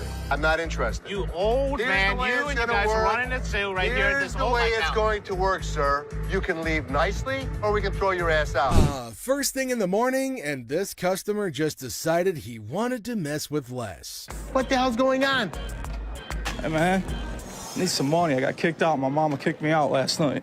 Les saw him when he picked up all those items before bringing it over to meet, so he definitely thinks he could take Les for a fool. Where did you really get it? My mom's basement. Tell me where you really got the vacuum. My mom's basement, man. Where do you think I got it from, fool? With how bold this guy's being, even going as far as insulting him, Les couldn't help but get even more furious than he already was. You think I'm that stupid that I didn't see you pull the off the floor? Really was in the right mental space. She should have known that she could just, bring him along. Well, you have to make a police report. I need my stuff. A police report. Doing like I called the police? Since she clearly said it was stolen, a police report would have been the next best thing to do, apart from getting the thieves to come get it for her instead of going on a crazy rant. But if it was rational, we wouldn't be covering it. So did you make a police report? Can I do it back here? I'm not the police. Look, I just want my... Ashley's not one to back down from the challenge, so when this lady threatened to get violent with her, she immediately stepped up to that challenge. Hashtag popcorn. I'm not leaving out of here. I get my now. Now. I'm not leaving out here until I get my... The door's right there. Seems she was at least conscious enough to know that there's no way she could ever dare touch Ashley with security around. Kathleen! Okay. Oh, please. Bye. See ya. No. Next up is this crazy lady who came in yelling her lungs out in the store without minding the fact that she'd be inconveniencing others with her really loud bellows. Also, she might want to choke down a mint. I could smell that crap from here. Me like that, who the hell you think you talking to? No, I'm talking to you. You know what? I'm gonna come and show your bitch ass. If she knew she wanted privacy, then she could have tried to, make her call more freaking discreet. Ma'am. Hold on. Hey, lady, miss. This is our... Don't follow me. Do not follow me. Okay, well, I can't have you screaming like this, so what do you want me to do? You know what? Hold on. Let me finish with this lady, because I don't know who the she is. When Ashley incessantly begged her, she finally decided to end the call. Unfortunately, that didn't stop her from continuing to yell at the top of her lungs. Some babies just need a bottle and a burping. Miss, get somebody to help me, please. What do you need help with? I need some help with my rings right here. Take off your ring? Wait, you just walking up on me, like, can you see my rings? I don't even know who you is. Ashley decided to adopt a really funny tactic in dealing with this particular crazy lady. She decided to annoy her until she leaves. If only that worked with my in-laws. Can somebody else help me? Because you... Ma'am, I can help you walk out the door. No, you're not going to help me walk out the door, because I'm not going out the door until I get some help. That's what I came in here for. Now, can somebody help me other than you? No. Ashley seemed to be having fun dealing with this particular crazy lady, and there's no way she's going to turn back now. Follow me no more. I won't come back in this bitch. All the motherfucking times I've been coming in here giving y'all my motherfucking and this is how I'm getting treated, y'all. Plus, kids, this customer who's trying to sell a watch. The bitch won this one, all right? After reading through one of their ads, this lady came over to make a very odd inquiry. I was trying to find out because your sign is saying that I can get 30 days of free cash. Well, she read all right, but she didn't quite understand it at all. Came in hoping to pawn his rosary, claiming it was an antique. It's been passed down from generation to generation to generation. Now it's mine, and I'm trying to put you in the game with this crystal. Just because it's old doesn't make it a really valuable item, but it seems this man doesn't want to acknowledge that at all. So, how much can I get? Well, you can't get anything. 'Cause it's not diamonds, it's not gold, it's just crystals. Honestly, I think Les has said all there is that needs to be said, but we'll just have to, make things clear. He's got no other choice than to repeat himself. How much would you pawn this for? I won't take that in pawn because we only take precious metal. Well, this is precious. To you. To me. With his demeanor through this whole thing, it's pretty clear at this point that this guy's gonna be trouble. Work something out, man. No, I can't take it, I'm sorry. Well, I think you need to work something out with me, man. Trying to strong-arm the poor guy isn't exactly the right way to conduct business. Tell him it's antique, man. Nope, it's not antique, bro. I don't want to talk. Me and you. No deal. Deal. No deal. He's been introduced to the antique expert. Now it's time for the antique expert to introduce him to the door once again. I'm gonna talk about it on the way out the door. Hey, hold on, man. Hold on, brother. Hold on, man. Hold on. I can leave on my own.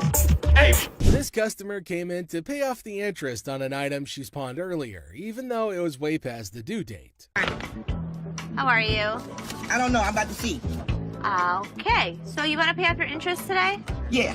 From how snappy she was being, it was only natural she'd eventually end up on Ashley's bad side. Okay, you owe $50.60. How much? $50.60. What the heck come from? The moment Ashley told her how much she owed, she went on a very huge rant in a fit of rage. I owe $50 for Actually, my ass. I didn't know somebody that age knew so many swear words. Like, it was just, wow. She's speaking so fast that it's really tough to understand what she's trying to say at all. It's like nobody understands the words coming out of her mouth. Getting riled up and screaming spooks me out. Okay, well, let's catch up again. Spook that job. Yes, spook that job. What can I say? Ashley tried to be as patient as possible with her, which is a first if you're new to the show. It's called Yiddish. What the is a Yiddish? Yiddish with a Y. Well, I understand that I understand Ethiopian. How about that? The customer would eventually wear her patience thin with her obnoxious attitude. You can pay off your interest. Actually, you have three. You can pay off your First interest. it was one. First it was two. Now it's three. Can you please make up your damn mind and tell me what the I gotta do? Just like she's always done, Ashley decided to screech her answers back in an attempt to match your energy, since her previous attempts didn't really get very far. Okay, then go pay $50.60 and come back when you want to. Where is your boss at? I'm the boss. Now what? Looking a bit worse for wear, this customer brought in a set of fur coats. This customer was trying to sell a piece of jewelry that didn't exactly hit the specific weight to make him eligible to get the amount that he wanted to sell it for. It doesn't weigh enough for us to take it. Ain't no gravity in my... That's a pretty bold request that he's made, especially to an employee of said store. He wants me to take my jewelry off and put it with his so I can give him more than $5. $5. $5. I'm sorry. That's all we can go. We're just not interested. $5. We're not interested. Before he can hold everyone else up, Les manages to get him away from the window. Thank you. So I can't get, nothing for it? Nah. Ain't nothing gonna work? We're not interested. Can't nothing go with it. I don't know what else you got to go with it. I ain't got nothing to go with. I'm asking y'all for something to go with it. Instead of just getting out of the store after all their business is over, this man decided to take a seat in one of the chairs in the store, which is a big no-no. No, he can go. I can't get a little different. Hold on, man. Since he was being quite irrational, they decided to carry him out of the store, screaming and kicking. And get what I'm getting for. That's good. That's good. Let's go again. Beth is used to loud and rude customers, but this is the first time a customer tries to flirt with him. It throws Seth off balance for a second, but he proves that he's a businessman to the bone. What's your name again? I'm Seth. Oh, you cute. Yeah.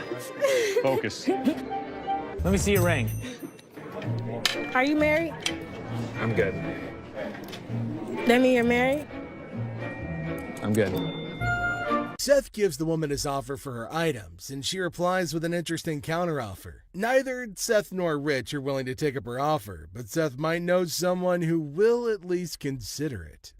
You want to taste it, Rich? I'm good. Rich, you just offered. Dude, listen, I wouldn't move in on your action. Hey, Rick.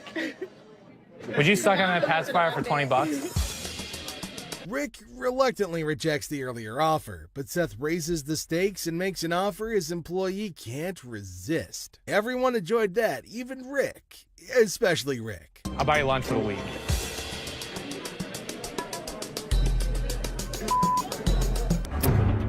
Ready?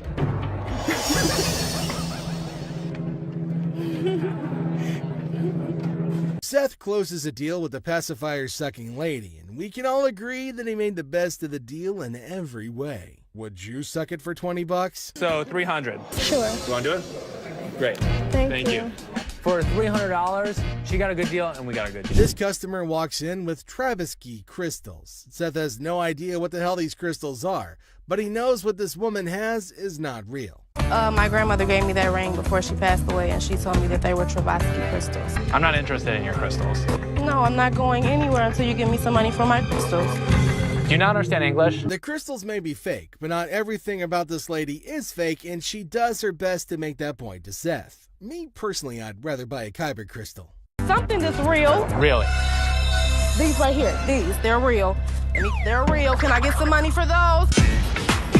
Are you gonna, you know what? All this fake ass. You don't know no crystals when you see a mother. You. Have you ever seen a devil walk into a pawn shop? If you haven't, then you're in luck. The next customer to walk in claims that he's the overlord of hell. Seth. They call me the devil. That's some freaky there, boy, let me tell you. Yeah, he was a devil. Sure he was. Les doesn't care if this man is a 2,000-year-old fallen angel. The pawn shop owner is going to make a deal with the devil if he can make some profit from it. How long did it take you to get all these tattoos? Probably 2,000 years. How old are you? 2,500 years old. Tell me what you give me. The merchandise is worth scrap value. I could have gotten $650 for this stuff. I take $650. I can't give it to you. Sorry. Two old men come into the store looking to sell a computer that could go for a lot of money, if they sold it in 1997. We need some money. We're going to out west. We killed all the deer in Michigan, so we got to go out for bigger and better stuff. Most people don't get that aggravated when they bring in, like, ancient artifacts. Yeah, people collect these. Oh, they're antiques now. Both men don't want to leave without any money, but one look at security changes their mind. But that doesn't stop them from stringing along a list of profanities at Les and Seth. 0. How many times do I need to tell you? We're not interested in. Leave the store. I'm not taking it. Have a good day. Usually things calm down once the noisy customers are thrown out, but this time it gets even more chaotic. We're even treated to an unexpected showdown. I did not drop it on accident, man. I didn't break it. I thought it was you, man. Oh, that's good. Two men come into the store and make the weirdest purchases. While Les is happy. Sit down, please. Yes. It's been brought to my attention that you have told Linda to get away from me, you bitch. Prove it. I ain't did nothing. Les is pissed with the gutsy move Tony pulled when he refuses to speak the truth, asking for proof instead. Tell me the truth. I did nothing but sold it, coach to a customer of mine. Les tries to make Tony confess by taking what he considers a softer approach. Tell me the truth and you'll be okay. It don't matter. I'm gonna lose anyway. What's the difference to me? Whatever y'all gonna do, man. What kind of attitude you got with me? It ain't you. Come on, man. You know what I'm going through out here. You know what she's doing on purpose. Do I give a as long as you make the sales? I make the sale. After trying one last time, Les manages to get a confession out of Tony. Well, ask one more time. Did you say get out of my way, you bitch? I told you to get a long bitch. Get the real out. Since he confirmed he did violate the rules, Tony bags himself a suspension. All right. See you Saturday. Maybe. Although he successfully delivered punishment to Tony, Les failed as a boss when he refused to try to know what could have led to the issue. How many chances can I give this guy? Ashley, how many chances can I give you? Me? You! Seth calls in Ashley, Seth, and Karen over to his office to go over the results he got from their miss. Making rounds through the shop, Les finds out Rich wasn't in his post. Where the hell is he? Rich! Seeing that Rich had left the business in a bid for pleasure, Les calls him over for a chat in his office. I'm looking for you in layaway. Where the hell are you? I gotta sit in layaway all day long and just wait for something to happen. I needed to take care of something that was out on the floor. Les threatens to fire Rich, who had been a loyal employee at the shop for over 20 years. Karen attends to a couple who come in looking to buy a ring. Helpful as she can, tries her best to give the details of the ring the lady picked. However, she seemed a little bit unsure with the way she was explaining, so Ashley approached with the hopes of he manages to snatch the sale by pitching in without consulting Karen, who started the whole thing, leading to her having an even more unfavorable conversation. Starts normally enough. You might even call it pleasant. Hello. Hi, how are you? I'm good, how are you? The intent behind the customer's visit to the shop is adorable, but the valuation of her gadget is high. It's worth less than $500 to Ashley. How much would she be willing to give to the devoted girlfriend? Leslie decides to fire Justin since his actions breached his trust. You broke my trust, and because of that, Justin, you're fired. This attends to a very strange customer who walks into the shop with an imaginary companion. A man walks into the shop with hopes of trading in his faulty phone for another. Without any evidence to back the man's claim, Rich asks him to take his lead. These phones right here. What about that one right there? Did that one work? The man and his girlfriend meet Seth with the hopes of making a trade. He told me he spent $1,000. They're not real. They're not real. No. The man tries to stop his girlfriend from trading in the earrings he got for her so he can... The woman accuses Ashley of selling a fake item to her. She threw it back at me and told me this ain't chinchilla, this is rabbit. After the customer revealed how she kept... Byron tried to escort the woman out of the shop before the situation got worse. Man. Two ladies walk into the shop, heading over to the redemption section of the shop to reclaim a ring they'd alleged... Of course we are. I will be back with my attorney. I'll be more than happy to explain it to them. And silly, delusional customers who are more trouble than ever. First up is this customer who came in hoping to get her son a gift. Hi, how you doing today? I'm good today. I wanted to find something nice for my son. But she must be demented, since she kept on claiming she dropped a phone on the display case when she clearly didn't. Where the hell is my phone? Something wrong? Yeah, my phone. I just let my... Did you take my phone? Take your phone. Things went even further south when she decided to accuse the lady standing right beside her of being a thief. Don't touch me, yo. You better get off because I... Get the manager. You don't touch me. When it devolved into a true scuffle, Karen had no other option than to kick the two out before they could cause even more of a disturbance. Yo, y'all better get this lady because I ain't got nothing. Please, yo, listen. Crazy. I'm out of here, yo. Through her clearly demented act, the lady managed to chase away a potential customer. Nobody don't got time for this, yo. Get this old ass lady off. You better get my phone. You better mind your damn business. Ma'am, go check your car. Quit beating up on that girl. The psycho lady was even ready to lay hands on her cane, to be precise on Karen, and she would have too if Byron the Bear wasn't there to put a stop to her shenanigans. She didn't walk away with nothing. She just walked. Yeah, all right. Man, don't hurt nobody. And watch how you use that cane. Shut the hell up. You got grandkids? You know, Ashley's got bigger pipes than a church organ, and I never thought I'd see anyone that could actually out-yell her, but oh, this lady can. Innocent customer got more than she bargained for when she ran into this other customer who came barreling towards her to accuse her of damaging her TV. Excuse me. Bitch, you hear me? Bitch, What, you made me drop my TV. You dropped your TV because you wanted to drop your TV. First of all, bitch, I said hold. Ashley decided to jump in to settle this whole spat before it could get even more out of hand than it already had. Me personally, I would have grabbed some popcorn and watched the show. How does she break your TV? Because I'm in a daycare, we're trying to have a pizza party for the kids. Oh, how fun. So how much money are you guys looking for today? $300. The amount they asked for had Ashley reeling back and looking like she was constipated, but it's their business, not hers. For a pizza party? Yeah. Yeah, we're gonna do cupcakes, games, giveaways, gift bags, all that. In true pawn store fashion, Ashley reveals she won't be handing the exact amount they were hoping for. Okay. How much are we looking at? Yeah, how much?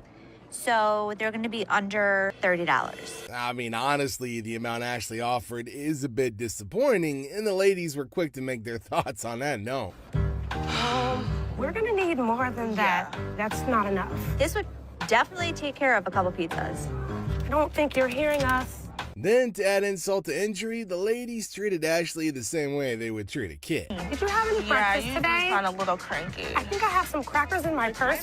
Oh, okay. I can't give you $300. Ashley has never been one to take any form of disrespect lying down. And since they decided to disrespect her instead of having a civil conversation, Ashley had no choice but to have them tossed out. Oh, it's the boy on the playground. Is this your friend? You're calling him to play us out? He's on the playground. Right. We out of here. Have a nice day, ladies. We've heard of getting rings to commemorate relationships and friendships. Well, this lady decided she wanted to turn things on their head. I'm looking for possibly some jewelry, a ring preferably. A ring? Engagement? No, I heard that they also symbolize like your commitment to yourself, singledom. So, singledom, yes. Ashley immediately carted out all the rings she could that would be befitting that purpose, but the lady felt they were too expensive. With round diamonds on the side, set in 14 karat, and that one's $675. I like it. But, I mean, I don't think this ring is worth... And here comes the part where she tries to haggle on the price. $450. Let's see how serious you are. $500. $425. You just said $450. Well, if you're willing to go to $5, that means you're willing to go lower. That's just a really weird way of reasoning, right? Like, if she knew she wanted to cut that much off, she should have just said so from the jump. I didn't ask you what you do in Michigan. I asked you how much you wanted for the ring. I gave you a price. $425 is what I want to pay. It's honestly not that hard to figure out why she's single. It's most definitely her freaking attitude. Unless you have one that I'm unaware of, I want a man now. That's what I want to that's talk the only to. people you deal with? Yeah, it is. So do you have a penis? If so, whip it out and I'll deal with you. She's probably been just getting away with a lot of things due to her looks, but unfortunately for her, she ran into Ashley, who don't give a what. You ain't gotta touch me. You're crazy.